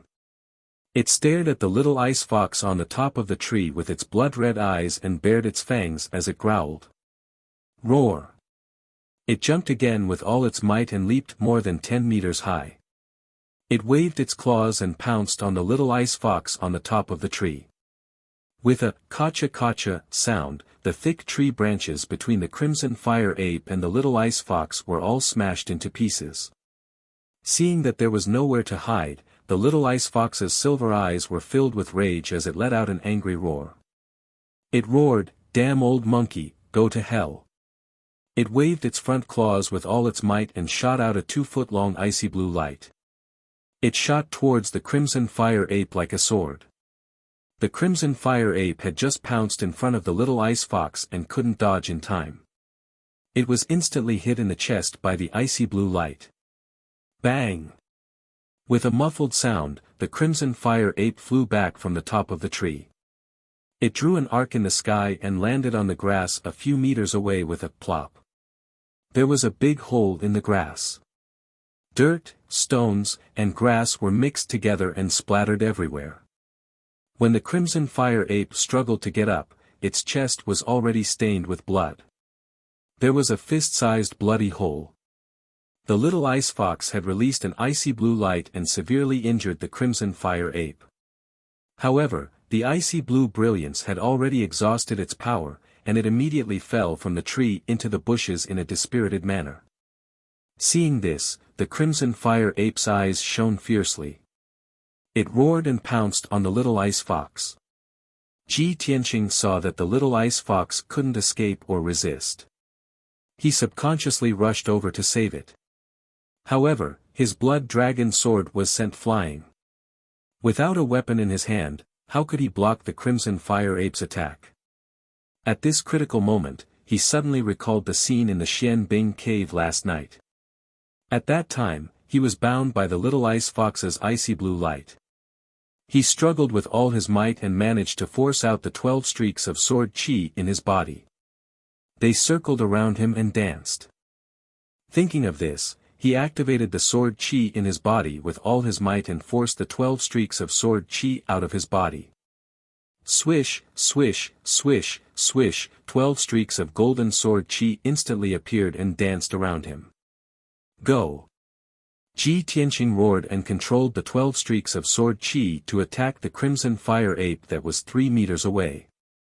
The crimson fire ape's chest was severely injured. Its strength was greatly reduced, and its speed of attack was also much slower. It had just rushed to the little ice fox's side and raised a pair of fan-sized palms to slap the little ice fox. At this moment, the 12 streaks of sword chi pierced over at lightning speed. It was immediately forced to withdraw its palms and quickly retreat. Swish! Swish! The sword chi slashed the crimson fire ape's shoulder and neck, leaving behind 3 thin and long wounds. Dark red blood flowed out. Although the crimson fire ape's injuries weren't serious, the 12 streaks of sword chi that were flying around it made it unable to get close to the little ice fox. It roared furiously and desperately waved its claws to attack the surrounding sword chi. It wanted to break through the encirclement of sword chi and kill Ji Tianqing. Ji Tianqing's face was as pale as a sheet of paper. He dodged backward while concentrating on controlling the sword chi to kill the crimson fire ape. The crimson fire ape kept roaring and desperately closed in on Ji Tianqing. However, it was pierced by the sword chi again and again. There were more and more wounds on its body. Ji Tianqing fought with it for a while and was drenched in sweat. He was so tired that he almost fainted. It was only now that he realized that controlling the 12 streaks of sword chi to fight was extremely taxing on his mind. With his current strength, he could only hold on for about 30 breaths before fainting. Fortunately, the crimson fire ape was severely injured. After being pierced by the sword chi, it was bleeding profusely and its strength was quickly weakening. It only held on for about 20 breaths before it roared in grief and indignation. It turned and fled into the forest. Ji Tianqing had already exhausted his mind and physical strength. He couldn't chase after the crimson fire ape. He quickly withdrew the 12 streaks of sword chi and sat on the grass, panting heavily. Chapter 38. The crimson fire ape had escaped, and the forest was quiet again. Ji Tianqing lay on the grass and looked at the sky with misty eyes. The orange sunset was gradually falling to the horizon. The sky was getting dark, and the moon would rise in at most 2 hours. He knew that time was tight, but he did not have the energy to get up. He did not even want to move his fingers. Too tired. The tiredness that came from the depths of his soul made him realize the consequences of overexerting his mind. Although I can control the sword energy to kill enemies within 10 feet of me, this is an effect that can only be achieved by someone at the 7th stage of the true energy realm. But this consumes too much energy. If I use it a few more times, I might become mentally weak and become a fool. It seems that I have to be careful in the future and only use it at critical moments to save my life. He closed his eyes and thought silently, waiting for his physical and mental strength to slowly recover. At this moment, the little ice fox poked its head out from the grass. It looked around cautiously. Seeing that there was no danger around, it picked up the bag not far away and dragged it to Ji Tianqing. "Old Ji, didn't you bring many pills in your bag? Quickly use the pills to recover your energy. It's getting dark. We have to leave this place quickly." As it spoke, it took out 4 or 5 small white jade bottles from the bag and lined them up in front of Ji Tianqing. Ji Tianqing stretched out his hands and picked up a small jade bottle with the words "Energy Nourishing Pill" on it. He opened the bottle and poured out a few red pills. He stuffed them into his mouth, chewed twice, and swallowed them. Suddenly, he realized that something was wrong. He looked at the little ice fox in confusion. "Little fox. Why are more than half of my pills gone? Did you secretly eat them?" The little ice fox took 2 steps back and explained with a smile, "I was bored lying in the bag, so I ate the pills like they were candy." I didn't do it on purpose. You stinky fox. Ji Tianqing was so angry that he wanted to hit it. However, he had not recovered his energy and could only give up. Humph. I think you want to secretly eat the pills to recover your energy and then run away. Little Ice Fox rolled her eyes and quickly changed the topic. Hey, old G, don't talk. It's more important to recover your strength. If we don't leave before dark, the smell of blood on the grass will attract a large number of demonic beasts. At that time, the two of us can only become the demonic beast's dinner. Ji Tianqing suppressed his anger and swallowed a few more recovery pills to quickly recover his strength. About an hour later, the sky darkened, and night was about to fall. At this time, Ji Tianqing's physical strength had recovered by about 60 to 70%. He carried his backpack and continued to rush to the mountain peak. On the way to the summit, he heard the sounds of demonic beasts running in all directions, as well as the roars of beasts. The little ice fox quickly reminded him, the red star flower has bloomed, and its scent is getting stronger. The demonic beasts nearby have smelled the scent and are rushing over to snatch it. You have to speed up. Otherwise, not only will we not be able to obtain the scarlet meteorite flower, we will also be besieged by a large group of demonic beasts. Ji Tianqing frowned and rushed to the peak with all his might.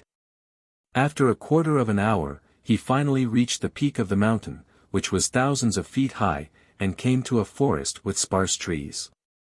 He looked around vigilantly, looking for the location of the red star flower and checking the situation around him. However, the sky was already dark, and the forest was dimly lit. It was difficult to see clearly. He could only hear the sounds from the surrounding forest getting louder and louder, and the roars of beasts were getting closer. Little Ice Fox quickly stretched out her little paw and pointed to the southwest of the forest. Over there. Go quickly, there's a cliff over there. At this moment, Ji Tianqing did not have time to distinguish whether she was telling the truth or not. He hurriedly rushed over. He ran wildly for more than 3 miles before he rushed out of the dense and dark forest and came to a patch of rubble. The empty space with a radius of 1,000 feet was filled with rubble. Between the dark brown boulders, there were weeds that were half a man's height. Ji Tianqing jumped into the rubble, and his body nimbly passed through dozens of boulders and dense bushes. Finally, he arrived at the edge of the cliff. 5 steps in front of him was the cliff, and in front of him was the sky that was shrouded in thick fog. The cliff was at least thousands of feet deep. White fog constantly rose from the bottom of the cliff, obscuring everything at the bottom of the cliff. Ji Tianqing could not see clearly. Little Ice Fox's little red nose twitched twice, and her eyes revealed a touch of joy. She hurriedly urged, Old G, the scent of the red star flower is coming from the bottom of the cliff. It's not more than 200 feet away from us. Hurry up and look for it. Ji Tianqing was also delighted, and he looked around in high spirits. He stepped on the edge of the cliff and leaned half of his body to look down. He immediately saw that there was a steep rock cliff below the cliff. However, the cliff was not flat, and there were many cracks in many places. There were also many protruding boulders embedded in the cliff, and there were many green vines growing on them. Night finally fell. The stars and the moon had not yet appeared, and the world was pitch black. Ji Tianqing anxiously searched the area within a radius of 200 feet, but he did not see the red star flower. He did not even find a strand of strange-looking medicinal herb. Suddenly, Little Ice Fox, who was lying on his shoulder, stretched out her little paw and pointed at a huge rock at the bottom of the cliff. She cried out in surprise, Old G, look over there. Ji Tianqing hurriedly looked in the direction that she was pointing at, and he immediately saw that in the cracks of the huge rock, there was a faint silver light. It's the red star flower. It must be. Ji Tianqing's spirits were lifted, and he hurriedly found a vine that was as thick as a wrist on the ground. He climbed down the cliff using the vine. Before he came to the Taiyi Mountains, he had carefully investigated information about the red star flower. The red star flower was more than 2 feet tall. Its stem and branches were dark, but its flower was silver. This flower had absorbed the essence of the sun, moon, and stars for many years. Its petals would emit a faint silver light at night, just like starlight.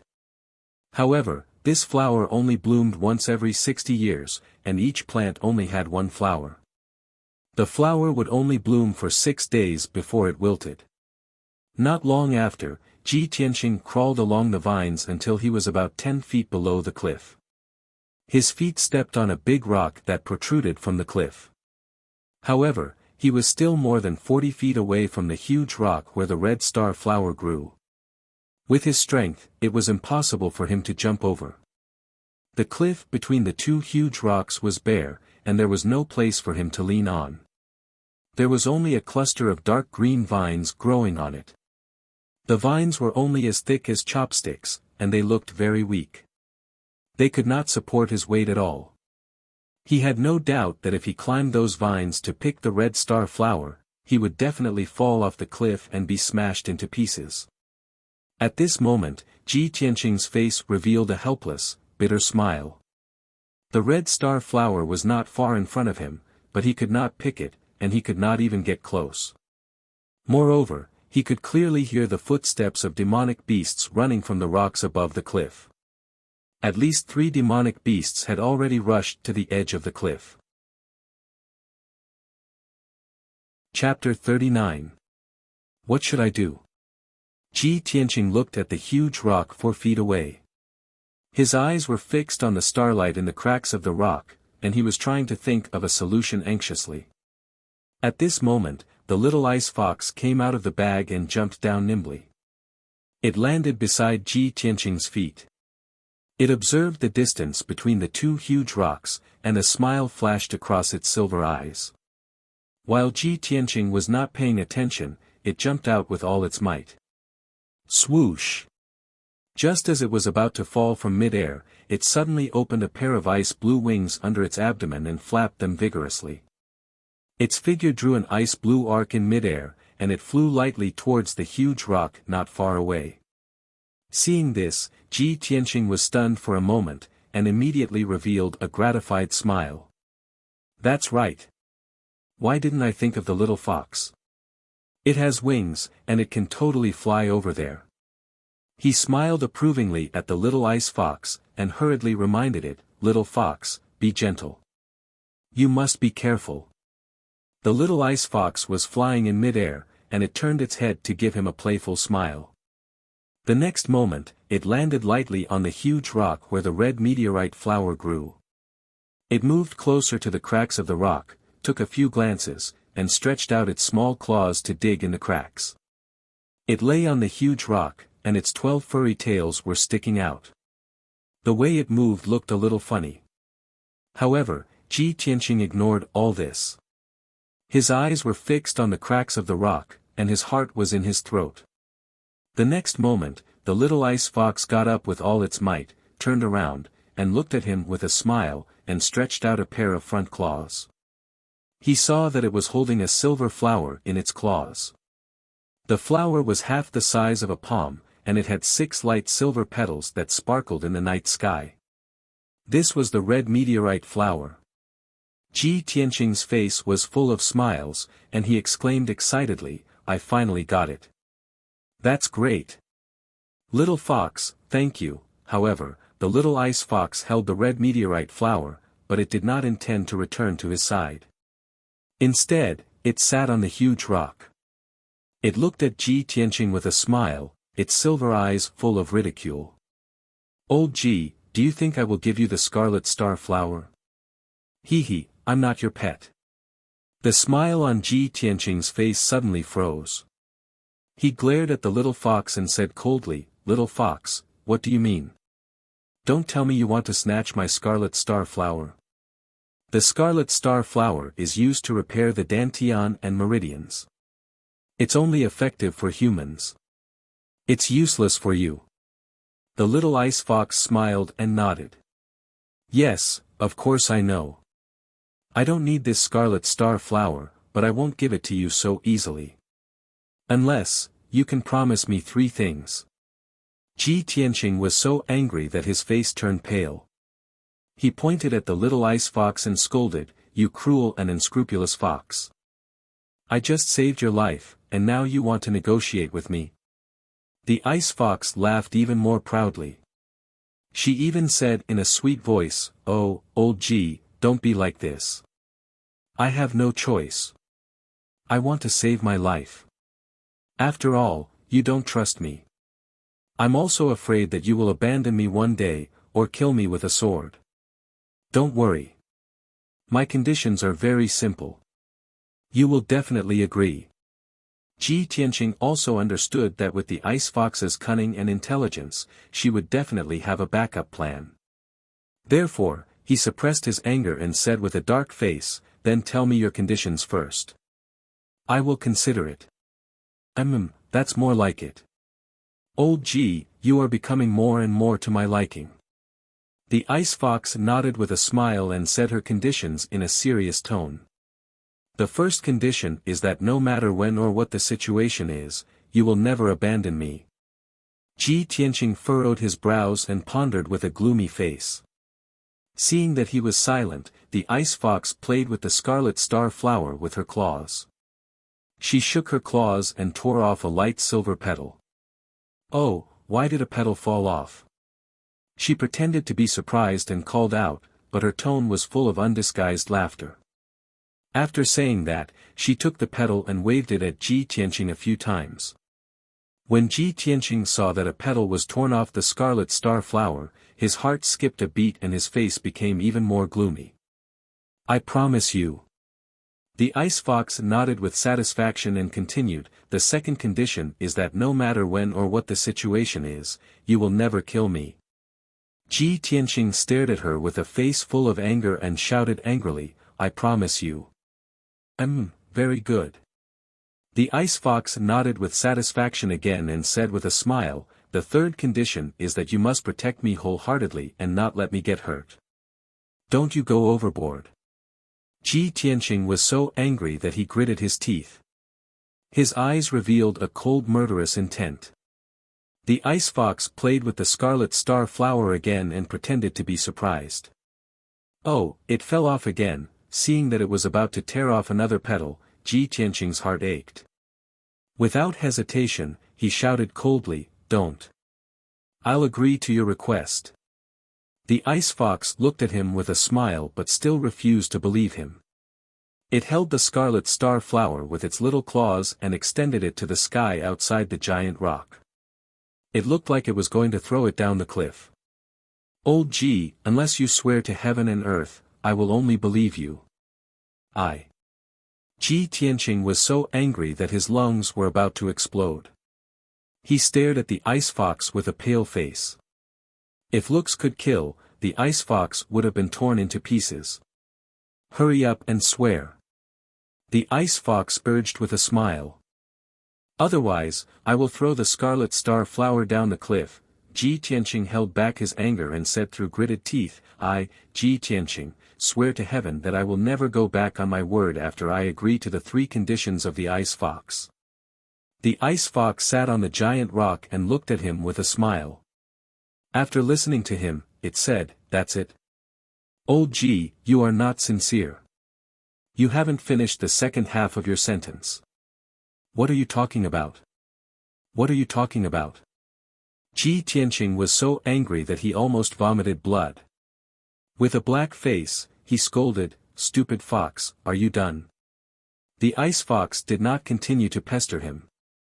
It nodded with a smile and said, "All right, seeing that you are sincere, I will believe you for now. Sigh, I am too kind and soft-hearted. Old Ji, you must remember the promise between us." After it finished speaking, it flapped its wings and slowly flew back to Ji Tianqing. Ji Tianqing grabbed the scarlet star flower that it was holding and carefully put it into a sandalwood box together with the petal that was torn off. "Stupid fox. You." Just as he was about to grab the little ice fox and give it a good beating, the little ice fox was prepared for it. It immediately flew 20 feet into the air. "Old Ji, don't be angry. Look above us first. Ji Tianqing was so angry that he did not pay attention to the situation above the cliff. Now that he had calmed down, he turned his head and looked above the cliff. His expression changed instantly. He saw that on the edge of the cliff 10 feet above him, more than 10 heads of monsters had popped out. More than 10 pairs of cold eyes were staring at him with murderous intent. Chapter 40. The dozen or so gigantic demonic beasts were all mid-tier demonic beasts. Any one of them was as powerful as a martial artist at True Element Realm LV5. With Ji Tianqing's current strength, he could not even defeat one of the demonic beasts, let alone a dozen of them. Most importantly, he was trapped on a huge rock at the bottom of the cliff. He could neither reach the sky nor the ground. The dozen or so demonic beasts were lying on the edge of the cliff, waiting for him to escape. I'm dead. Ji Tianqing's face darkened. The joy of obtaining the red meteorite flower had disappeared immediately. He secretly held the blood dragon sword tightly and stared at the demonic beasts on the cliff. Although the demonic beasts could still restrain their desire to snatch the red meteorite flower, Ji Tianqing was still worried. If he dragged on for too long, the demonic beasts would pounce on him without regard for their lives. What should he do then? Just then, the ice fox's voice sounded behind him. Old Ji, you only have two choices now. Either you climb up and be eaten by the demonic beasts, or you jump off the cliff and die. However, there are demonic beasts at the bottom of the cliff. In the end, your body may still be eaten. Ji Tianqing was so angry that his teeth itched. He shouted angrily, cut the crap and think of a way. If I don't live, do you think you can escape? Of course. The ice fox smiled proudly. Old Ji, are you stupid? I can fly. As it spoke, it flapped its little wings proudly and flew around Ji Tianqing. Ji Tianqing was so angry that he almost vomited blood. He decided to keep quiet so that he would not be angered by the ice fox. He frowned and thought for a while. Then, he thought of an idea. Little fox, I'll give you the red meteorite flower. Take it and fly to the top of the mountain. Lure the demonic beasts away. Before he could finish, the ice fox had guessed what he wanted to do. It shook its head and refused. Humph. Don't even think about it. You want me to lure the demonic beasts away? Create an opportunity for you to climb up. Am I that stupid? You. Ji Tianqing was so angry that his chest was blocked. He took a few deep breaths to suppress his anger. At this moment, Little Ice Fox suddenly pointed to the sky and cried out in surprise, Hey, old Ji, look. Big-breasted chick is here to save you. What big-breasted girl? Ji Tianqing glared at it and looked up at the sky. In the sky above the cliff, a huge white spirit crane suddenly flew over. The spirit crane flapped its wings gracefully and slowly descended towards the rocks on the cliff. Although the night was dark, Ji Tianqing could still vaguely see a beautiful woman in a white dress standing on the back of the spirit crane. It was Yun Yao. She stood proudly on the back of the spirit crane, holding a sword with a black scabbard in her left hand. Her waist-length black hair danced in the wind, making her look like a fairy that had descended to the mortal world. There was a commotion among the demonic beasts on the edge of the cliff. They all showed strong hostility and roared at the spirit crane. At this moment, the spirit crane landed in the air 10 feet away from the ground. Yun Yao suddenly made her move. She held the sword with her right hand and pulled out the sword with a clang. In the dark night sky, a 5 feet long cold light suddenly lit up, like a pool of autumn water. Swish swish swish swish. Yun Yao waved the sword in her hand and slashed out 6 3-feet-long cold sword light towards the demonic beasts in the rocks. The 6 sword light lit up the night sky and instantly flew out 10 feet away, stabbing 6 huge demonic beasts. Bang bang bang, muffled sounds were constantly heard, mixed with the miserable cries of many demonic beasts. Cold light flashed in the rocks.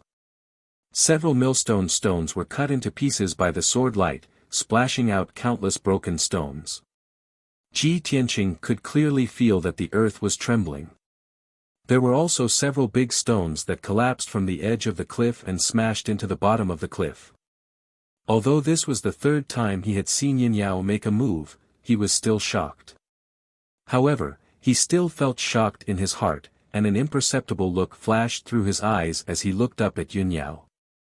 After a while, the demonic beasts scattered and ran for their lives in panic. Only then did the cliff return to its peaceful state. The crisis was over. Ji Tianqing quickly climbed up the cliff along the vines and returned to the rocks. The spirit crane had landed on the ground and was standing proudly in silence. In the surrounding rocks, there were 6 corpses of middle-rank demonic beasts. They were all killed by a single sword strike. The beautiful woman in white, Yun Yao, was also standing on a millstone stone in the rocks. Seeing Ji Tianqing climb up from the bottom of the cliff, her beautiful face that was originally as calm as water revealed a trace of astonishment. "It's you." Obviously, Yun Yao did not expect to meet Ji Tianqing here. Ji Tianqing walked to 10 meters away from her and stood still. He revealed a gentle smile and nodded. "It's me, Miss Yun Yao. We meet again." The little ice fox lay on his shoulder and looked at Yun Yao with a smile. No one knew what it was thinking. Yun Yao glanced at Ji Tianqing and said calmly, "I didn't expect that the first person to find the red star flower would be you." Ji Tianqing raised his eyebrows. "Miss Yun Yao, do you also need this red star flower?" Yun Yao nodded calmly. "Yes. Tonight, you are determined to get the red star flower?" Ji Tianqing asked. Yun Yao was silent for a moment and nodded again. "Yes." Ji Tianqing frowned and was puzzled. Why would a top disciple of the Sky Pillar sect like Yun Yao, the #1 genius of the Tianshan region, come to the Taiyi mountain range personally to find the red star flower? Why would a genius like her need a spiritual herb like the red star flower? Or did she have other uses for the red star flower? But no matter what, the red star flower was in his hands and Yun Yao was determined to get it. Therefore, he and Yun Yao were enemies. Ji Tianqing thought about it in silence. Then, he took out the sandalwood box from his bag and walked toward Yun Yao with the box. Seeing this, the little ice fox panicked and shouted, "Old Ji, what are you doing? Are you crazy? We risked our lives to get the red star flower. Are you going to give it to her? Hey! Old Ji, calm down." The little ice fox jumped up and down anxiously and shouted at Ji Tianqing to remind him. However, Ji Tianqing turned a deaf ear to it. He walked toward Yun Yao calmly and handed the sandalwood box to her. "Miss Yun Yao, although we all want the red star flower, I won't fight with you. You saved my life in the southern suburbs of the imperial city of the Green Cloud Imperial City. Now, I'll give you this red star flower as a gift to repay you for saving my life." At this moment, Ji Tianqing was standing right in front of Yun Yao. He was so close to her. Yun Yao's beautiful face and big eyes that were as clear as autumn water were so close to him. He could even smell the faint fragrance on Yun Yao's body clearly. However, Ji Tianqing's eyes were not stunned. There was only calmness and calmness. Yun Yao looked at him deeply.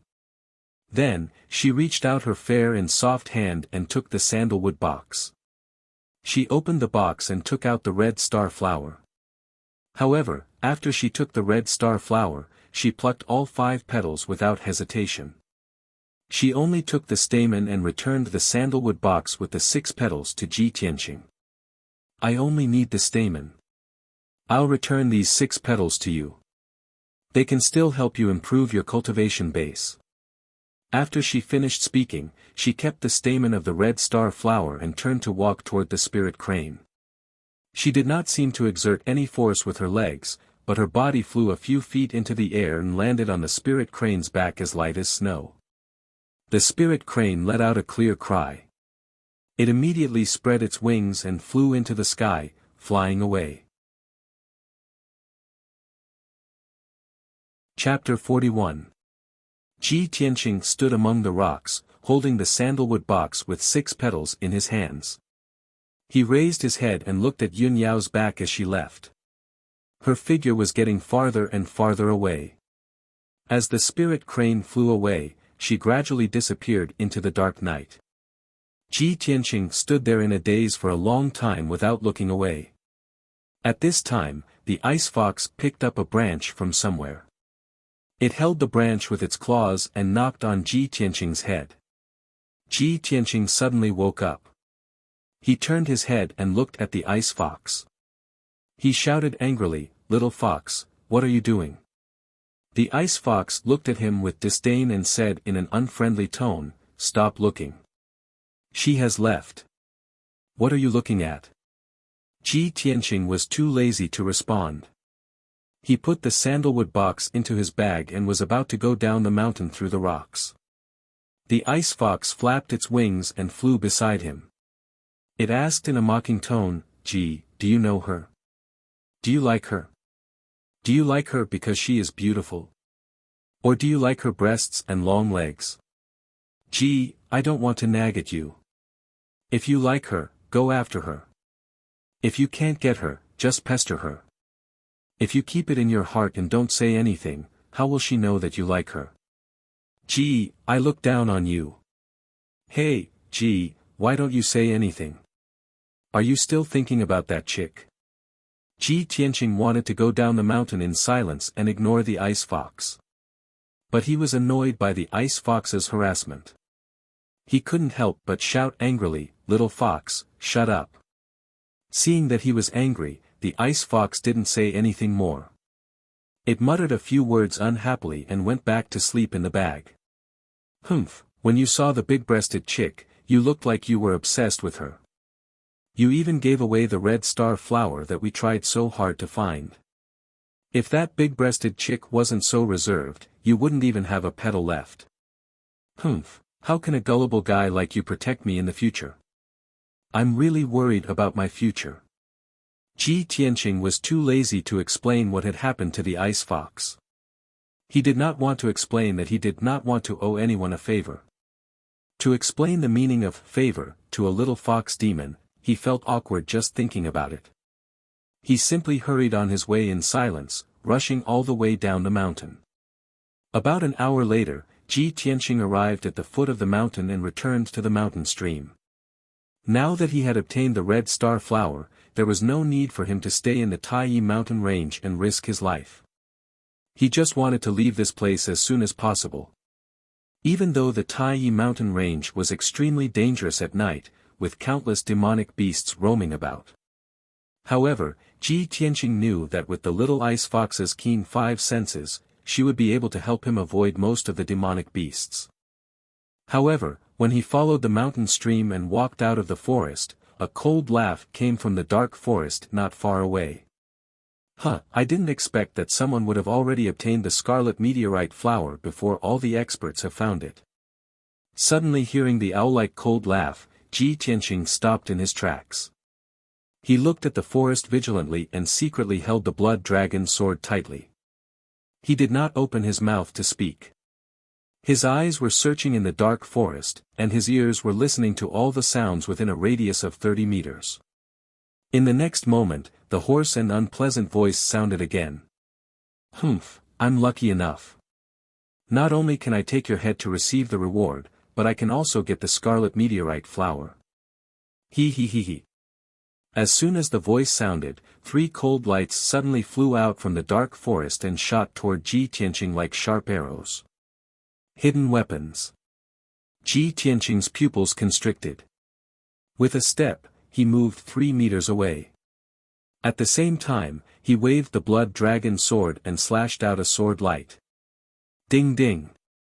2 crisp sounds burst out.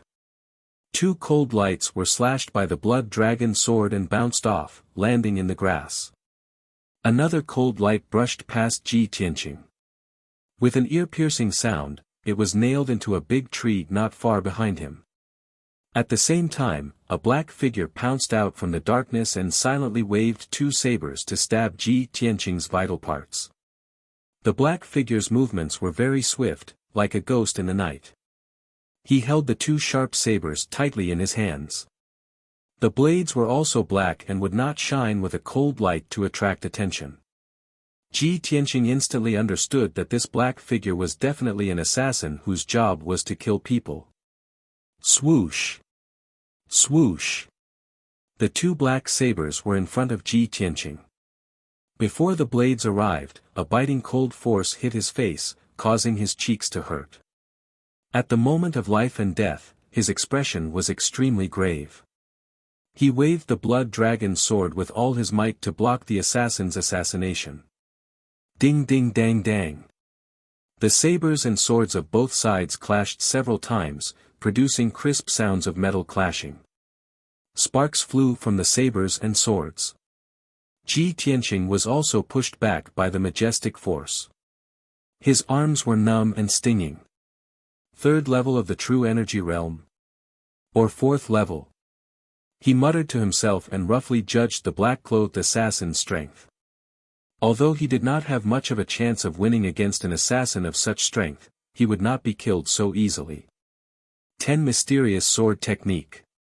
Ji Tianqing clenched his teeth and unleashed his ultimate sword technique with all his strength to fight fiercely with the black-clothed assassin.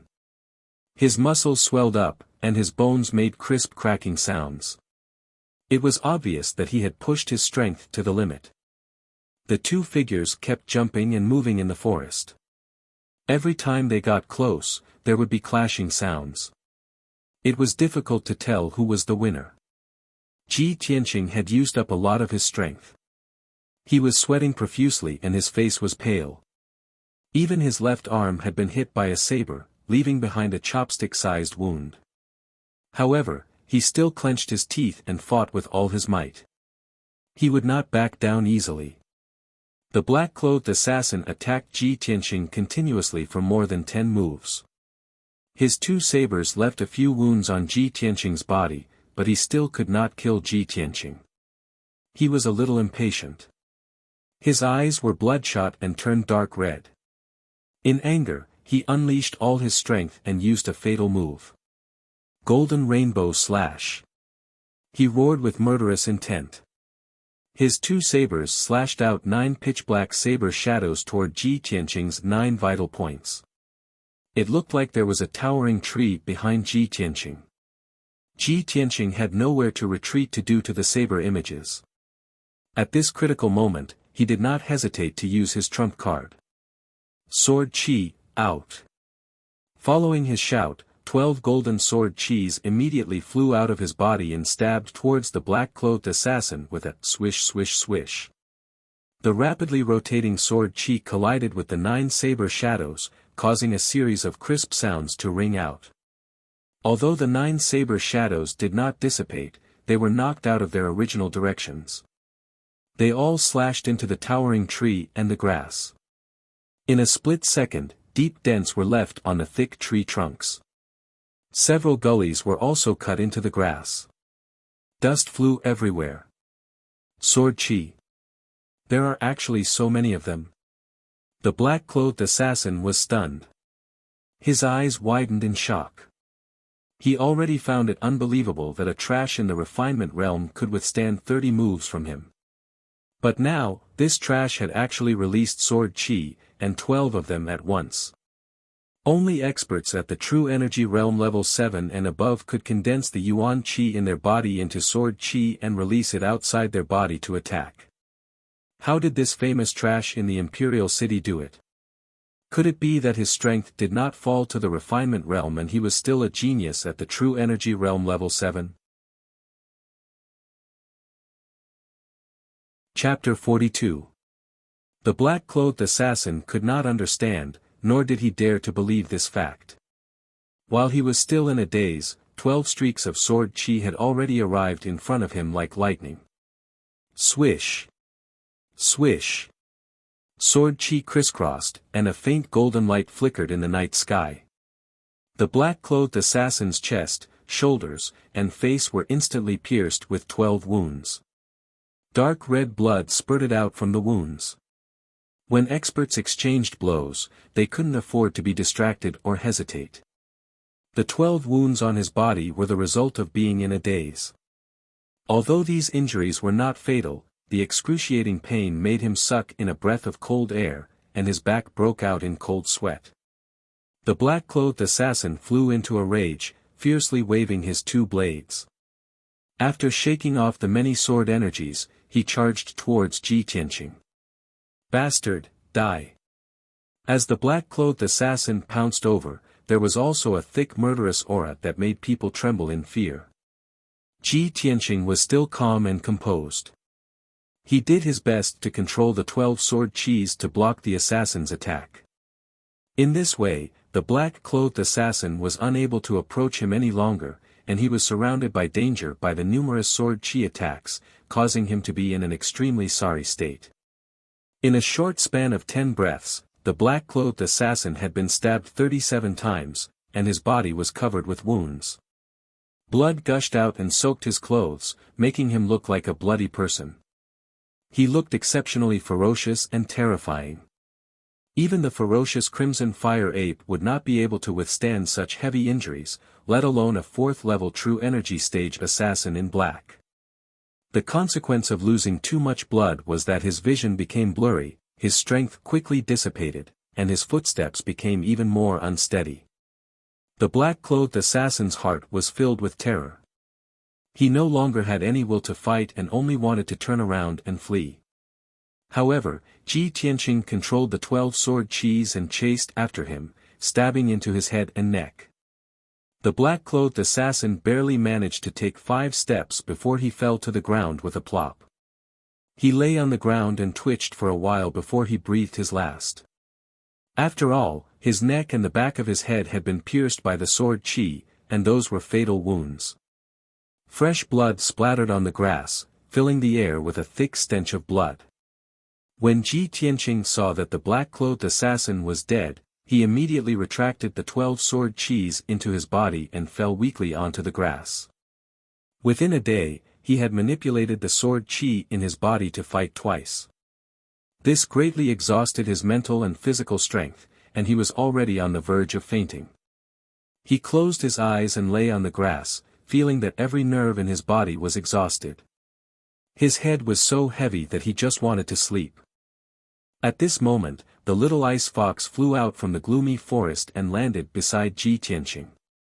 Just now, when Ji Tianqing was fighting with the black-clothed assassin, it saw that the situation was not good and quietly hid in the forest, waiting for the battle to end before coming out. "Humph, there are many demonic beasts in the Tay Mountain range that have a grudge against me. I didn't expect you to be hunted down by your enemies as well. Sigh. How are we going to escape in your current state?" The little ice fox sighed and muttered, but its little paws were not idle. It hurriedly took out 2 small jade bottles from its bag and pushed them in front of Ji Tianqing. Ji Tianqing panted for a while and recovered a little of his strength. He hurriedly opened the small jade bottle and poured out a few elixirs to consume. He closed his eyes and lay down for another 15 minutes. When he heard the roars of demonic beasts coming from all directions, he forced his exhausted body to stand up shakily. The stench of blood on the grass will attract the demonic beasts. "We should leave now," he said in a weak voice and carried the bag and the blood dragon sword on his back. With heavy steps, he walked into the darkness. In the next few hours, Ji Tianqing endured his injuries and hurried on with his journey while gritting his teeth. With the help of the little ice fox, he was always able to avoid those dangerous demonic beasts in advance, as well as some warriors who were searching for the red star flower in the mountains. Along the way, there were scares but no mishaps. However, his mental and physical strength were exhausted. Every time he went over a mountain, he had to rest for 15 minutes. During this time, he also ate elixirs and dry rations twice. The long, dark night finally passed. When the first ray of light shone in the morning, Ji Tianqing finally let out a long sigh of relief. He found a cave in the mountains and hid in it to recuperate and rest. He first bandaged the wounds on his body and then circulated his energy to heal the injuries in his body. After treating his injuries, he rested in the cave for another 4 hours. When it was noon, Ji Tianqing finally recovered his strength and 60% of his physical strength. He then left the cave with the little ice fox and rushed towards the exit of the Taiyi mountain range. After he went over 4 mountains in a row, it was almost evening. He finally returned to the exit of the mountain range and entered the lush valley. When Ji Tianqing was crossing the valley, he met a few warriors who were entering the mountains. These people were all here for the red star flower. Their minds were filled with thoughts of how to find and snatch the red star flower. When they brushed past Ji Tianqing, they only glanced at him casually and did not stop at all. But they would never have thought that the red star flower had been picked long ago and was in Ji Tianqing's possession. When night fell, Ji Tianqing quietly returned to Taiyi town. The town, which had been bustling with noise a few days ago, was quiet at this time and had returned to its usual desolation. After all the warriors who came to look for the red star flower had entered the Taiyi mountain range. Ji Tianqing did not return to the Fortune Inn, nor did he look for his frost and snow-chasing wind horse. Because he knew that the people who wanted to assassinate him and the assassins of the blood-clothed tower must be watching the Fortune Inn. The black-clothed assassin who had tried to assassinate him in the mountains must also be from the blood-clothed tower. He was just wondering in his heart who had hired the blood-clothed tower's assassins to assassinate him. Regarding this question, he vaguely had an answer in his heart, but he was not sure yet. In his current situation, it was impossible for him to investigate this matter. The best choice was of course to return to the imperial city immediately. That night, Ji Tianqing got a horse in the town and left Taiyi town overnight. For the next 3 days, he galloped on his horse and rushed to the imperial city without stopping under the night and the sky. After a bumpy journey of 2,000 miles, he finally rushed back to the Ji mansion in the morning of the 3rd day. After returning to the Ji mansion, Ji Tianqing did not have time to report the news to his father and went directly to the breeze courtyard. He told Huan that he would be in seclusion for a few days and that no one should disturb him. Then he entered the secret chamber and prepared to use the power of the red star flower to condense the sword embryo. In the dark secret chamber, the vital energy gathering array was activated and was absorbing the chi of heaven and earth from all directions and gathering it in the center of the array. Ji Tianqing sat cross-legged in the array and held a sandalwood box with both hands. Looking at the 6 silver petals in the box, a gratified smile appeared on his face. His eyes were filled with anticipation. In the past 10 days, he had desperately rushed more than 4,000 miles and almost lost his life several times when he encountered life-threatening situations. Now that he had the red star flower, the running and danger of the past 10 days were all worth it. He could finally condense the sword embryo. I've been waiting for this day for too long. Looking for your support and recommendation tickets, I'm begging everyone. Chapter 43. Ever since he started cultivating the sword heart, Ji Tianqing had been looking forward to this day when he could condense a sword embryo. With his current strength at the 9th level of the body refinement realm, when he attacked with all his might, his combat power was comparable to a martial artist at the 1st or 2nd level of the true element realm. If he used his trump card and manipulated 12 streaks of sword chi to attack, he could even defeat a martial artist at the 3rd or 4th level of the true element realm. A normal martial artist at the 9th level of the body refinement realm would never be able to do that.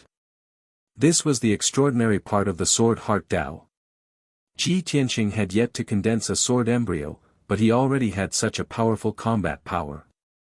If he could successfully condense a sword embryo, how powerful would his combat power be? According to the description on the tombstone, only by condensing a sword embryo can one be considered to have stepped into the sword heart Dao and truly enter the world of sword Dao. After I condense a sword embryo, I will be able to embark on a unique sword Dao. Ji Tianqing murmured in a low voice. His expression and eyes were incomparably firm. Success or failure depends on this. He took out 6 red star petals from the box and held them in his palm. He opened his mouth and took a deep breath. The 6 petals immediately turned into streaks of silver light and entered his mouth. Suddenly, a surge of majestic energy exploded in his stomach and rushed to his limbs and bones. Ji Tianqing's face instantly turned red. He felt as if a volcano had erupted in his body. His body immediately became boiling hot and he was drenched in sweat. White steam even rose from his body. Shit. I was too impatient. I took 6 petals at once. I'm afraid my body can't withstand such a terrifying medicinal power. Ji Tianqing cursed in his heart, but there was nothing he could do.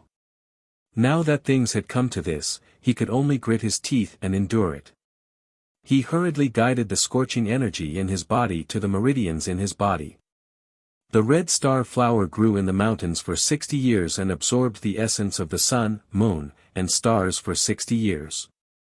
Of course, its energy was majestic and violent. The power of the stars was unfathomable and powerful. Human martial artists did not dare to absorb it. With the weak body of a human, they could only absorb the milder chi of heaven and earth to cultivate. But now, the energy that the red star flower had accumulated for 60 years exploded in Ji Tianqing's body. How could he withstand it? TSK. Chi. After a short while, Ji Tianqing's sweat was pouring down like rain, but it was evaporated into steam by the scorching high temperature, giving rise to puffs of white mist. The extreme pain caused all the muscles in his body to twitch and his bones to emit cracking sounds. His entire body seemed to be distorted and deformed. He could even clearly sense the vast medicinal strength of the scarlet meteorite flower raging within his body and madly destroying his meridians. This caused him both extreme pain and extreme anxiety. Initially, he wanted to consume the red star flower to strengthen his meridians, but he didn't expect that his weak meridians would be completely destroyed, broken and twisted into a mess. What should he do? How was he going to cultivate in the future? Could it be that his martial arts foundation was completely destroyed and he could only be a cripple for the rest of his life? Ji Tianqing's heart was filled with a strong sense of unwillingness and anger. He tried his best to circulate his energy to disperse and guide the vast medicinal efficacy of the scarlet meteorite flower. However, when he managed to disperse the medicinal efficacy of the scarlet meteorite flower, guiding it into dozens of scorching torrents and spreading it to every part of his body, the situation became even worse. Earlier on, the medicinal efficacy of the scarlet meteorite flower had only destroyed his meridians. Now that it had spread to his limbs and bones, it had destroyed all the meridians in his body. Ji Tianqing was filled with despair. He was so angry that he almost vomited blood. However, he was already powerless to stop the medicinal efficacy of the scarlet meteorite flower. He could only allow the meridians in his body to be destroyed. He felt a warm sensation in his throat. He couldn't help but open his mouth and spit out a mouthful of hot blood. Following that, the skin all over his body started to crack. Numerous cracks and wounds appeared and countless drops of blood seeped out from them. It's over. My physical body can't withstand the medicinal efficacy. Am I going to explode and die? Ji Tianqing screamed in his heart. His consciousness started to become hazy and blurry. In just a short few minutes, his mental and physical strength were completely exhausted. Intense fatigue surged from the depths of his soul and he was about to fall asleep. Am I going to die? But I can't accept this. I have yet to avenge the Ling family. I have yet to clear my name as a useless person. I have yet to eliminate the Ji family's internal problems. I have yet to heal my father's injuries. The intense unwillingness in his heart made Ji Tianqing's willpower stubbornly hold on. Although he wasn't unconscious, his consciousness was muddled and he was on the verge of being half asleep. He couldn't even control his own body. He could only sit stiffly in the array and allow the medicinal efficacy of the scarlet meteorite flower to wreak havoc in his body. He didn't know how much time had passed. It could have been a day or a month. His consciousness started to wake up slowly. He realized that the burning pain in his body had disappeared. The violent and scorching medicinal efficacy of the scarlet meteorite flower seemed to have calmed down. He slowly lowered his head and looked at his body. I am not dead yet. I am still alive. Not only was he not dead, but his physical body was also in perfect condition. Ji Tianqing was instantly energized. His eyes lit up with the flames of hope. As long as he was alive, there was still hope. Although his entire body was sore and numb, he could still feel the tearing pain left behind after his meridians were destroyed. However, he endured the pain and lowered his head to size up his body. The black robe he was wearing was covered in a layer of blood and dirt. It had actually become stiff like a piece of mud. He saw that the bloodstains on his arms and legs were actually black. His entire body was also covered in a thick layer of dirt. How could this be? Why was the blood I vomited and the blood that flowed out from my wounds black? Ji Tianqing was filled with doubts and couldn't figure it out for now. At this moment, he suddenly felt a numbing sensation all over his body. It was unbearably itchy. However, his entire body was sore and numb. He couldn't move at all. It was wishful thinking to reach out and scratch the itch. Ji Tianqing could only endure the numbness and itchiness and calmly sense the situation in his body. Soon, he realized that the damaged and twisted meridians in his body were actually healing rapidly. The majestic medicinal efficacy of the scarlet meteorite flower was still dormant in his body. It actually turned into countless icy cold streams and wrapped around his meridians. The messy meridians were actually recovering rapidly under the nourishment of the cool medicinal efficacy. Ji Tianqing was stunned. After a while, he recovered and immediately guessed the reason. I understand now. I see. The scarlet meteorite flower is indeed a spirit herb. It actually has such miraculous effects. Is this one of the legendary martial Dao's strange realms, destruction before establishment? In this world, legend said that there were many kinds of martial Dao's strange realms that could rapidly increase a martial artist's strength or change a martial artist's talent. For example, bone marrow cleansing, rebirth, destruction before establishment, yin and yang fusion, unity of heaven and man, and so on. They were all martial Dao's strange realms. However, although the effects of martial Dao's strange realms were miraculous, they would only appear on top geniuses or martial artists who had obtained great opportunities. Ji Tianqing's current situation was precisely the destruction before establishment in martial Dao's strange realms. Originally, his meridians were the same as ordinary martial artists. This limited his future achievements in martial Dao. Even if he was extraordinarily talented and had extremely high comprehension, a genius who far surpassed ordinary martial artists. However, he could at most reach the origin core realm in this lifetime before his potential was exhausted. But it was different now. The medicinal efficacy of the scarlet meteorite flower destroyed his meridians and helped him rebuild them. That's right. It was rebuilding his meridians and not strengthening them. After rebuilding his meridians, he had even more powerful potential and talent. His future achievements in martial Dao would definitely be extraordinary. I'll continue to update today. There are a total of 4 chapters. Brothers and sisters, please support me by bookmarking and recommending me. Everyone can also leave a comment. Remember to leave a 5-star review. Please, brothers. Chapter 44. Ji Tianqing had read many martial arts manuals and understood the wonders of martial arts. It was a pity that martial arts was like a legend to him, unreachable. He never dared to imagine that one day, he would encounter a martial arts wondrous realm, destruction followed by re-establishment. He knew the extraordinary effects of destruction followed by re-establishment. Of course, he was excited and his eyes shone brightly. Destruction followed by re-establishment. Previously, my energy center was destroyed and I couldn't return to the true energy realm. I was the biggest laughing stock in Qingyun country. But from today onwards, I have potential that ordinary people can't reach. I will definitely have greater martial arts achievements and become an even more dazzling genius than before. Breaking out of the cocoon and becoming a butterfly, soaring to the sky. After a long time, Ji Tianqing finally calmed down. He calmed his heart and felt the changes in his meridians. He watched as the red meteorite flower reconstructed his meridians.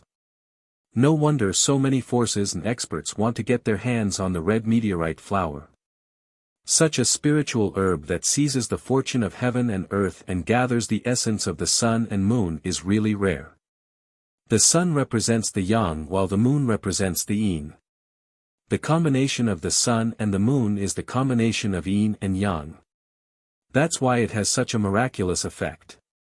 When I first consumed the red meteorite flower, the yang potency destroyed my meridians. Now, the yin potency is reconstructing my meridians.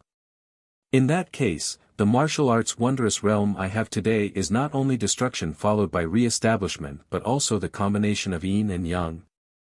At the thought of this, Ji Tianqing's eyes flashed with astonishment. He was even more surprised. Just the destruction before establishment realm of the martial way alone was enough to make him a martial way genius. If he had the combination of yin and yang, which was even rarer, wouldn't he become a top genius? Ji Tianqing was excited and full of anticipation for the future. He believed that the day of revenge and cleansing his humiliation was not far away. However, all of this was based on the fact that he could condense the sword embryo. Once the sword embryo was formed, he could look forward to the unparalleled sword Dao and his future would be bright. If he couldn't condense the sword embryo, all of his fantasies and expectations would just be an illusion. Time flew by and 12 hours passed quickly. Ji Tianqing's numbness disappeared and his meridians were completely reconstructed. The majestic medicinal power of the red star flower also lay dormant in his body, filling his limbs and bones, slowly strengthening his physical body. He tried to cultivate and absorb the qi of heaven and earth in the array formation. As expected, the boundless qi of heaven and earth entered his body like small streams flowing into a great river. After the reconstruction, his meridians had become wider and more resilient, allowing him to circulate his qi without any hindrance. If his meridians were like small streams in the past, then his current meridians were like rivers. Great!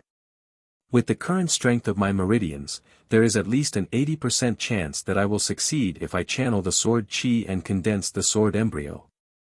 After Ji Tianqing was done with his preparations, he could not wait to circulate his energy to control the sword qi and try to condense the sword embryo.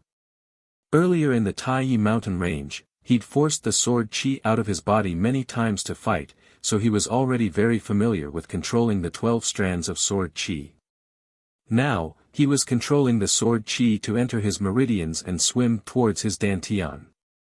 Not only were the reconstructed meridians wider, they were also tougher, enough to withstand the sharp and fierce sword qi. However, when the sword qi swam in his meridians, he still felt a piercing pain. But this level of pain was not a problem for him. After 15 minutes, Ji Tianqing successfully moved the sword qi from his Huizong acupoint to his dantian. The toothpick-like faint golden sword qi floated in the black hole in his dantian, calm and steady. He had finally taken the first step to success.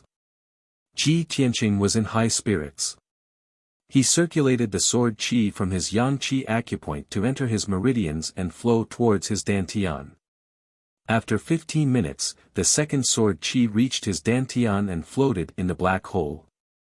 Subsequently, Ji Tianqing activated the third, fourth, and fifth strands of sword qi. 6 hours had passed. The sword qi from his 12 acupoints had all gathered in the black hole in his dantian. He was only one step away from success. The last step was to fuse the 12 strands of sword qi and condense the sword embryo. Ji Tianqing was neither arrogant nor rash. He carefully and steadily circulated the way of the heart of the sword and started to fuse the sword chi. This process was very difficult and did not allow for the slightest mistake. He had enough patience and perseverance to fuse the sword chi one after another and condense the embryonic form of the sword embryo. The secret chamber was silent and time passed quietly.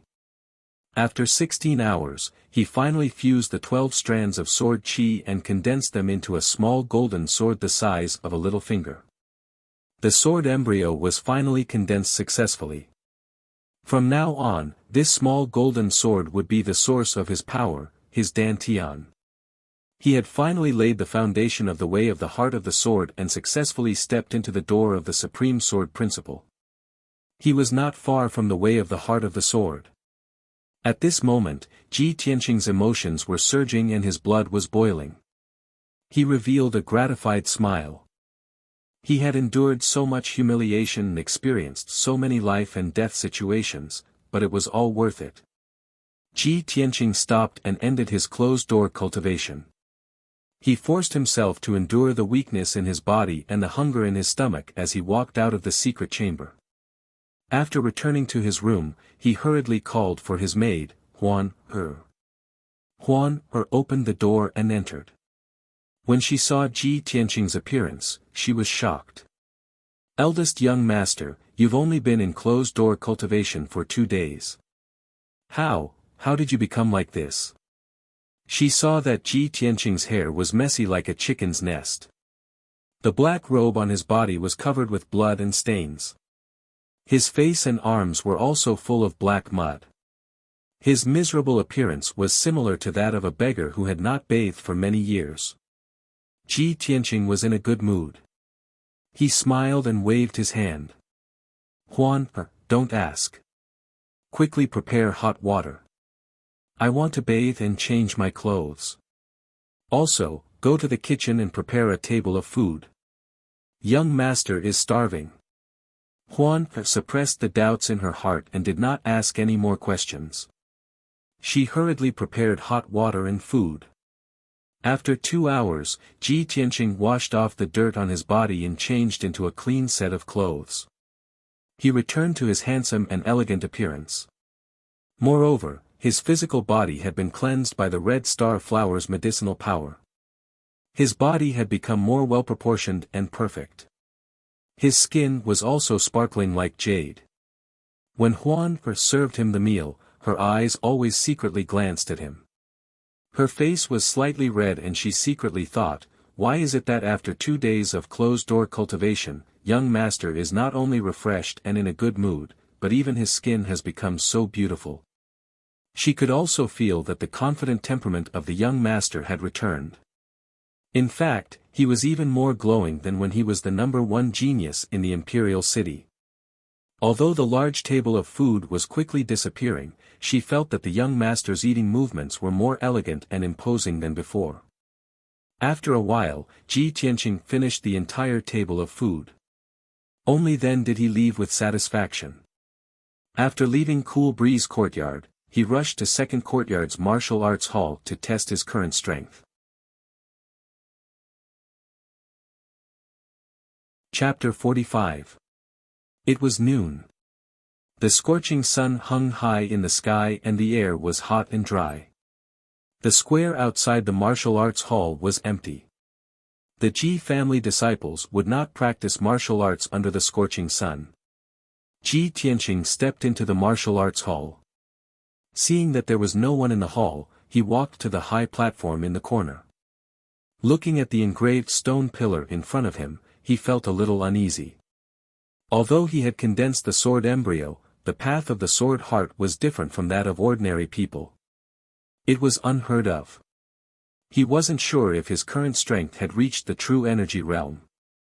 Only by using the psychic stone pillar could he prove his conjecture. After taking a deep breath, he pressed his palm on the stone pillar and activated the primordial chi in his body. Suddenly, the golden sword embryo released a powerful primordial chi that went through his palm and into the psychic stone pillar. The black lines on the stone pillar reacted and lit up with 2 crimson rays. The crimson rays represented the true energy realm and the two lines represented the second level. True energy realm, second level. Ji Tianqing immediately raised his eyebrows and revealed an incredulous look. His heartbeat also accelerated a little. I guessed right. The sword embryo is my Dantian. I have condensed the sword embryo, which is equivalent to the true energy realm. But why did I skip true energy realm level 1 and reach true energy realm level 2 when I just condensed the sword embryo? His heart was filled with shock and disbelief.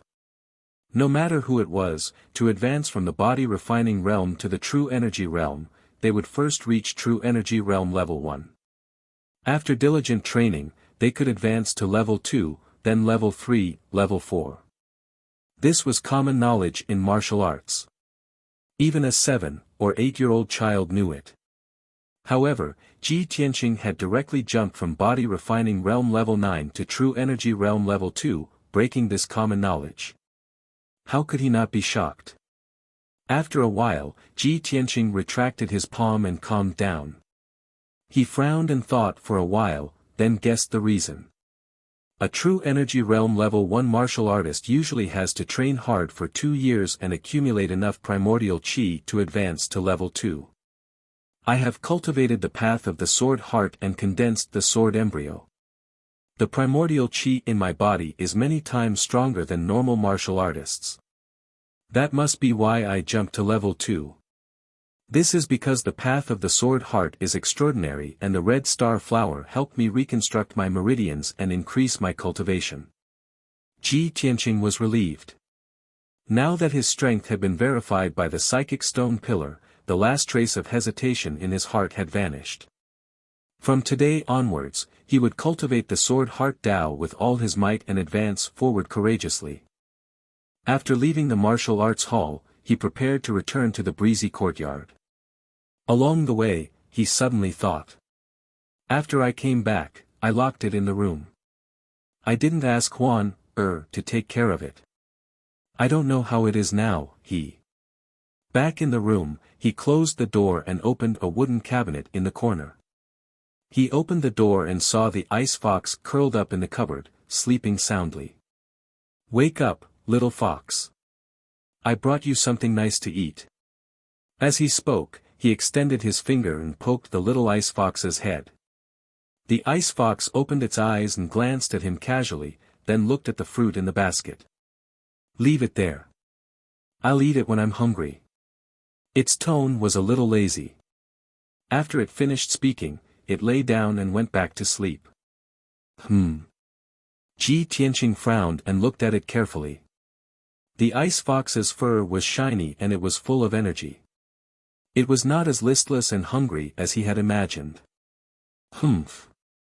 Ji Tianqing coldly snorted, pointed at it and asked, Little fox, tell me honestly, have you been stealing food these past 2 days? The ice fox opened its eyes and whispered, I only went to the kitchen to eat a roasted chicken. Old Ji, don't make a fuss, okay? Ji Tianqing did not believe it. He sneered, Look at the oil on your mouth. Are you sure you ate one? The ice fox raised its head and smiled at him. Okay. I admit it. I ate a total of 46 roasted chickens these 2 days. But, old G, your house is so extravagant. It's not a big deal for me to eat a few roasted chickens when I'm hungry, right? It glanced at Ji Tianqing's face and whispered, Old Ji, you can't be so stingy, right? Ji Tianqing frowned and said unhappily, It's not a big deal for you to eat secretly. I'm just worried that you'll cause trouble in the mansion. That's right. Tell me honestly. Did you cause any trouble these 2 days? The ice fox was speechless. Its silver eyes rolled around. It was obvious that it was going to lie. Ji Tianqing saw through its thoughts. He sneered and asked, Tell me, what did you do? The ice fox shrank its body and pretended to be timid. Old Ji, don't be nervous. I was bored. I peeked at a few maids bathing and glanced at a few guards practicing their swordsmanship, you perverted fox. How dare you do such a shameless thing? Ji Tianqing was so angry that he laughed. He raised his hand and was about to slap it. The ice fox quickly shrank into the corner of the cupboard. In a hurry, it explained, "Old Ji, calm down. We're all girls. It's not a big deal to look at them. It's not like I'll get pregnant." "What did you say?" Ji Tianqing's hand stopped in midair. "Nothing, nothing." The ice fox waved its paws and changed the topic. "Old Ji, don't always call me a little fox. It sounds like I'm really a fox. You can call me Qian Yu, Qian Qian, Yu Yu, or whatever. Also, you promised to protect me and take care of me. How can you make me hide in the cupboard? I also want to live in a spacious and comfortable house. I also want a lot of delicious food." Ji Tianqing's anger dissipated. He nodded and said, "Qian Yu. Are you sure you want such a girly name? I'll just call you Qian Qian. You stay here and rest well. Don't run around. I'll find a place for you to stay." After comforting the ice fox, he left the breezy courtyard and went to look for his father, Ji Changkong. When he saw his father, Ji Changkong was handling business matters in the study. When he saw Ji Tianqing enter the study in high spirits, the tiredness on Ji Changkong's face dissipated and was replaced by a heartfelt smile. "Tianqing, you're done with your seclusion. How was it? Was the journey to the Taiyi Mountains to look for the red star flower smooth? Did you get the red star flower?" Ji Tianqing walked to his father's side. After bowing, he sat down and started chatting with his father. "Father, although there were many twists and turns and dangers on this trip to the Taiyi Mountains, I survived them all. I've got the red star flower. After 2 days of seclusion, I've refined all of its medicinal power. Now, I've recovered from my dantian and returned to the true energy realm." When he heard the news, Ji Changkong's face lit up with joy. He could not help but say, "Good. That's great. Tianqing, you've returned to the past. You didn't let me down." Chapter 46. Ji Changkong did not linger on power and wealth. His life's work and hopes were pinned on Ji Tianqing. When Ji Tianqing's cultivation was crippled, Ji Changkong was extremely worried and angry. His hair turned gray overnight, and his internal injuries relapsed, causing him to vomit blood. Now, Ji Tianqing had finally returned to the true energy realm. How could he not be overwhelmed with emotions? How could he not be excited? After a long time, Ji Changkong's emotions calmed down. He looked thoughtful and said in a deep voice, "Tianqing, although you have returned to the true energy realm, this news should be kept a secret for the time being. If our enemies know that you have recovered your strength, they will not be able to sleep and eat in peace. They will definitely do everything they can to deal with you." Ji Tianqing nodded and said with a dignified expression, "Father is right. I came to you today to report this matter. When I was in Tai Town, I was attacked by a black-clothed assassin and almost lost my life. I have investigated and found that the black-clothed assassin was from the blood-clothed tower." Ji Changkong's eyes suddenly turned cold and he shouted angrily, "Blood-clothed tower? How dare they assassinate you? It's just an assassin organization in the cloud state. How dare they attack my Ji clan?" After a pause, he said in a deep voice with murderous intent, "Tianqing, you don't have to worry about this. I will send someone to investigate this matter and find out who is behind it. As for the blood-clothed tower, my Ji clan's experts will flatten it within a month." "Humph. Probably because my Ji clan has been hiding our strength for so many years that the major forces in Qinyan country have forgotten the bloody means of my Ji clan's Shadow Sword Hall." Hearing this, Ji Tianqing was also shocked, and a cold smile appeared on the corner of his mouth. If Shadow Sword Hall takes action, the blood-clothed tower will be destroyed. 10 years ago, Ji Changkong and Lord Sword Master fought at the ultimate sword peak and lost due to internal injuries. Since then, the Ji clan had kept a low profile. However, as one of the four great clans, how could any force provoke the Ji clan? If the Ji clan did not have strong martial strength, how could they occupy half of the forging world in Qingyun country?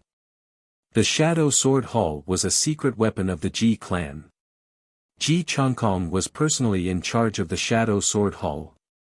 The two vice hall masters under him were both experts at the fourth stage of the profound comprehending stage. The 36 sword envoys were all at the true energy stage 9. This powerful secret team had secretly helped the Ji clan resolve countless crises and eliminated countless enemies. Ji Tianqing knew that his father was really angry, so he sent the Sword Shadow Hall to raise the blood-clothed tower to the ground. As for the person behind the scenes who hired the blood-clothed tower assassins to assassinate him, he was bound to surface soon. After discussing this matter, Ji Tianqing said with a grave expression, "Father, when I was in Tai Town, I encountered an even more troublesome matter. I met Su Zifeng from the mysterious sword workshop in the eastern suburbs. He actually stole the workshop's mysterious level treasure sword and secretly traded it with someone. After I saw through this matter, Su Zifeng and his entourage swore that they would rather die than confess. Su Zifeng even committed suicide to avoid punishment." Ji Changkong's expression became gloomy again. He asked in a low voice, "Is there such a thing?" Su Zifeng's strength is low, and he acts cautiously. He is also loyal to the Ji clan. Since he did such a thing, there must be someone behind him. The mysterious sword workshop in the eastern suburbs is under the control of second brother, Ji Rufeng. This matter must have something to do with him. Ji Changkong frowned and pondered for a moment. He then asked Ji Tianqing for a few more details. After getting the answer, he whispered in a low voice, "Could it be that I've been too active recently and pushed them too hard?" So he sent Su Zifeng away from the imperial city and hid in Yunzhou to do the trade. "Tianqing, I'll investigate this matter immediately. I want to check the accounts of the workshop in the eastern suburbs and see what Ji Rufeng has been doing behind the scenes." Ji Tianqing nodded slightly and said with some concern, "Father, if second uncle is really disloyal, he will definitely fall out with you. You must pay attention to your safety. Also, I came here today for another matter." Ji Changkong asked, "Tell me, what is it?" "Father, among the heirlooms of our Ji clan, is there a top-grade mysterious level treasure called the 100 Treasures brocade pouch?" Ji Changkong was startled for a moment, then he revealed a gentle smile and nodded, "There is indeed such an item. This treasure is the fruit of your grandfather and 12 master blacksmiths' hard work. They spent 2 years of time and effort and used materials worth 8 million taels of silver. This item looks like a palm-sized brocade pouch on the surface, but there is actually a universe inside. There is a mysterious space that is as big as a study and can store many things. When this item was refined, even the imperial clan was tempted. The emperor even wanted to confer your grandfather the title of duke and give him a city in exchange for the 100 Treasures brocade pouch, but your grandfather refused." Speaking of the 100 Treasures brocade pouch, Ji Changkong's face was filled with pride. Ji Tianqing heard that the 100 Treasures brocade pouch was so precious and hesitated for a moment before asking, "Father, I want that 100 Treasures brocade pouch, I have an urgent need." He was racking his brains to think of an excuse to explain himself. He didn't expect Ji Changkong to agree without hesitation. "Tianqing, although the 100 Treasures brocade pouch is priceless and incomparably precious, if you want to use it, I will go get it for you." Seeing Ji Tianqing's strange expression, he patted Ji Tianqing's shoulder and smiled, "Tianqing, you don't need to explain anything. Father understands that you have your own plans and ideas. Not to mention a mere 100 Treasures brocade pouch, all of the Ji clan's wealth will be yours in the future." With that, Ji Changkong left the study and returned to the secret room in his residence to retrieve the 100 Treasures brocade pouch. A quarter of an hour later, he brought the 100 Treasures brocade pouch back to the study and handed it over to Ji Tianqing. He also told him how to use it. Ji Tianqing accepted the 100 treasures brocade pouch and thanked his father before bowing and leaving. After returning to his room in the breeze courtyard, he closed the door and carefully studied the 100 treasures brocade pouch. On the surface, this dark red 100 treasures brocade pouch was not much different from an ordinary pouch. Rich people would always have one hanging on their waist. However, in reality, the 100 treasures brocade pouch was made of a very special material.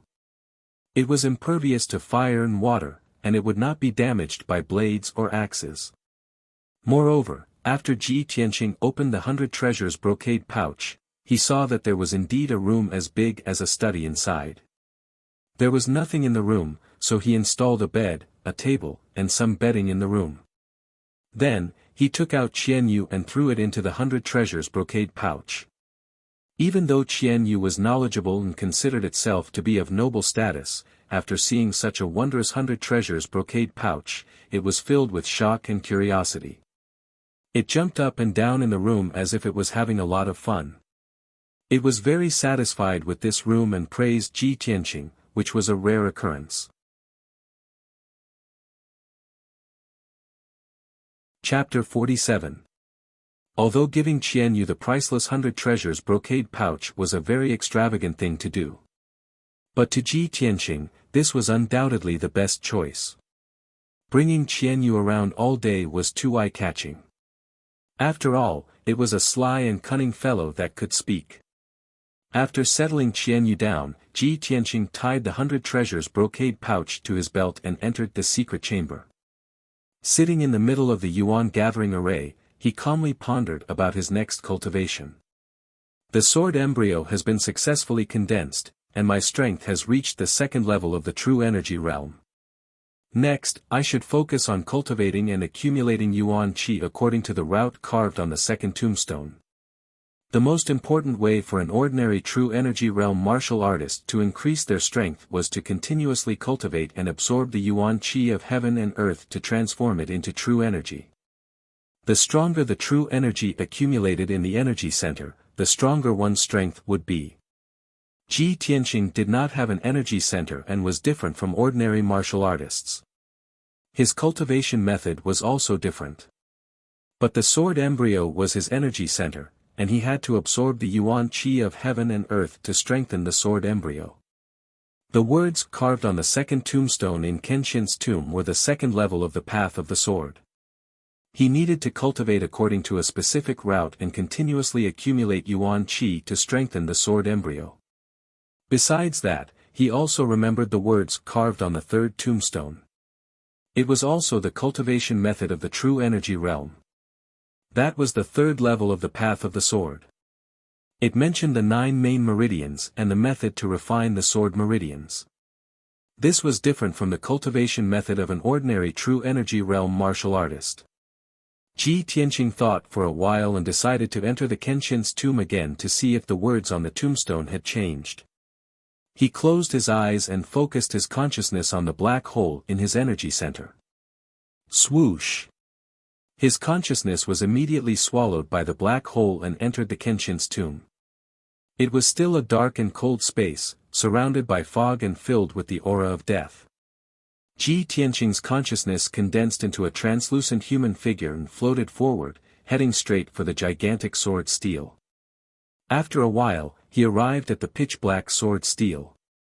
He did not know if it was an illusion, but he felt that the sword steel's aura was sharper and more domineering. His strength had increased by several times, but he felt like his body was covered by needles when he was enveloped by the sword steel's sharp aura.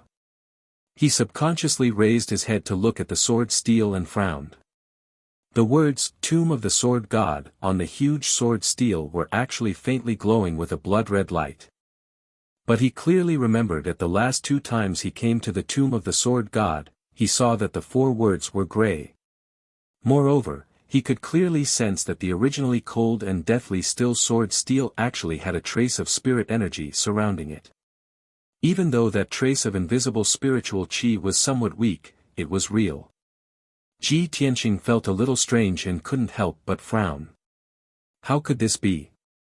There is you to you. He suddenly remembered that in the Xian Bing cave in the Taiyi Mountains, it was Kenshin's tomb that had saved his life and swallowed Qian Yu's life. At that time, he was very puzzled. Where did Qian Yu's power go when it was swallowed by the black hole? Now that he saw the changes in the sword steel and felt the invisible spirit qi surrounding it, he vaguely guessed the result. So, Qian Yu's life's power was most likely swallowed by this sword steel. This was only his guess and conjecture. He could not verify it for the time being. Forget it, let's talk about this later. Let's take a look at my cultivation method first. He turned and walked towards the 9 tombstones on the left side of the sword steel.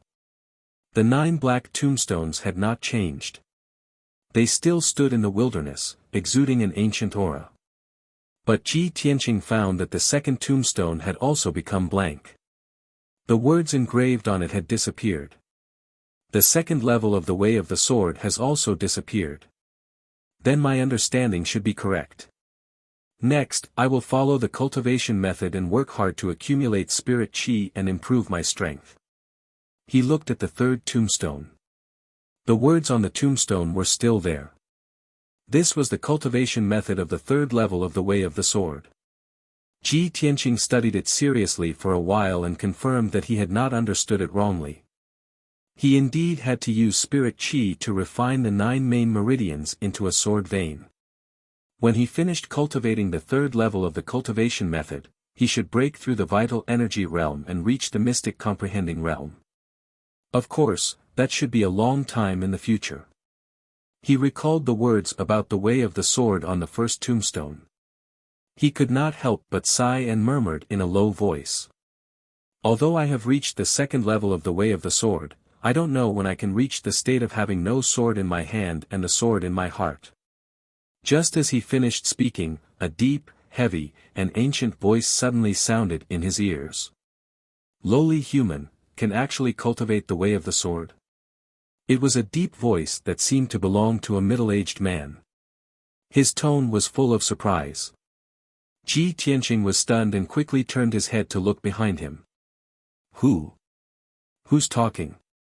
The ancient voice resounded once more, and its tone was filled with arrogance and disdain. Human boy, with your talent, I'm afraid it's impossible for you to reach the 9th level of the way of the sword in this lifetime. It's wishful thinking to reach the state of the sword heart. However, Ji Tianqing wasn't angry. Instead, he stared at the black sword steel with a burning gaze. This time, he heard it clearly. The voice came from the black sword tombstone. You're talking. Who are you? The voice from the black sword tombstone was silent for a while. It seemed to be thinking or recalling. After a while, the voice sounded again. I am, the sword soul, the soul of the godly sword. Yes, I am the sword soul, the burial of heaven. Ji Tianqing's eyes widened. His heart was full of shock and disbelief. Sword soul. The burial of heaven. The Ji family was a family of blacksmiths, but he had never heard that a weapon had a soul and could think and speak. This was even more ridiculous than myths and legends. What's more, this sword soul was called the burial of heaven. Wasn't this too domineering?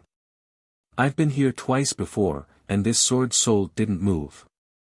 Now that the sword tombstone has swallowed Qianqian's lifetime cultivation, it's surrounded by spiritual energy. The sword soul has appeared. Ji Tianqing thought for a while.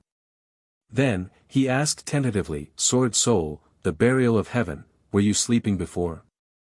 Did you wake up after swallowing Qianqian's lifetime cultivation? The burial of heaven was surprised. Oh. How can a lowly human possess such wisdom? Human boy, I didn't expect you to be able to guess this. Ha. Interesting little guy. The other party's tone was very arrogant. It was as if it was looking down on all living things. Ji Tianqing frowned slightly. But he didn't say anything. Because he knew that this sword soul, the burial of heaven, must have an extraordinary origin. He looked up at the black sword tombstone and asked again, Sword soul, the burial of heaven, you said that humans can't practice the way of the sword heart. Can you tell me the origin and mystery of the way of the sword heart? The burial of heaven said coldly, that little beast's cultivation is too weak. It can only wake me up for a short while. I don't have time to waste with you on the way of the sword heart. Try to comprehend it yourself. What realm you can reach will depend on your luck. I'm going to continue sleeping. After that, the ancient and distant voice disappeared. Ji Tianqing called a few times. The burial of heaven didn't respond. He could only give up and leave the Kenshin's tomb. Swoosh! The gray fog space and the Kenshin's tomb immediately disappeared. His consciousness returned to his body. After calming down, he prepared to practice the second level of the way of the sword heart. After activating the elemental gathering array, the chi of heaven and earth from all directions was attracted by the array and gathered in the secret room. Ji Tianqing glanced at the 4 big boxes in the corner of the secret room. He immediately remembered that the little princess Ku had given him those things. They were cultivation resources worth 5 million taels of silver. There were more than a dozen origin-level cultivation techniques and sword Dao manuals. There were also many elixirs and materials. He took out 4 elemental condensing pills from one of the boxes. These were top-grade origin-level elixirs. They were most suitable for true energy realm martial artists. They could provide a large amount of true energy and quickly increase a martial artist's strength. After Ji Tianqing took the 4 elemental condensing pills, he began to cultivate the second level of the way of the sword heart. The elemental condensing pills were quickly refined. Boundless true energy gushed out and flowed rapidly in his body. He focused on cultivating. He guided the true energy into his meridians and circulated it through his body according to a fixed route. Finally, it gathered in the sword embryo in his dantian. This was effective. The sword embryo was replenished by the true energy and began to grow stronger. You're tuning into the Han Li's Wuxia Chronicles YouTube channel. We're so grateful for your support, and don't forget to subscribe to join us on this incredible journey through captivating stories. Your generosity through donations truly makes a world of difference, as it's the primary source of revenue that allows me to expand and enhance this channel for you. Thank you from the bottom of my heart for being a part of this adventure.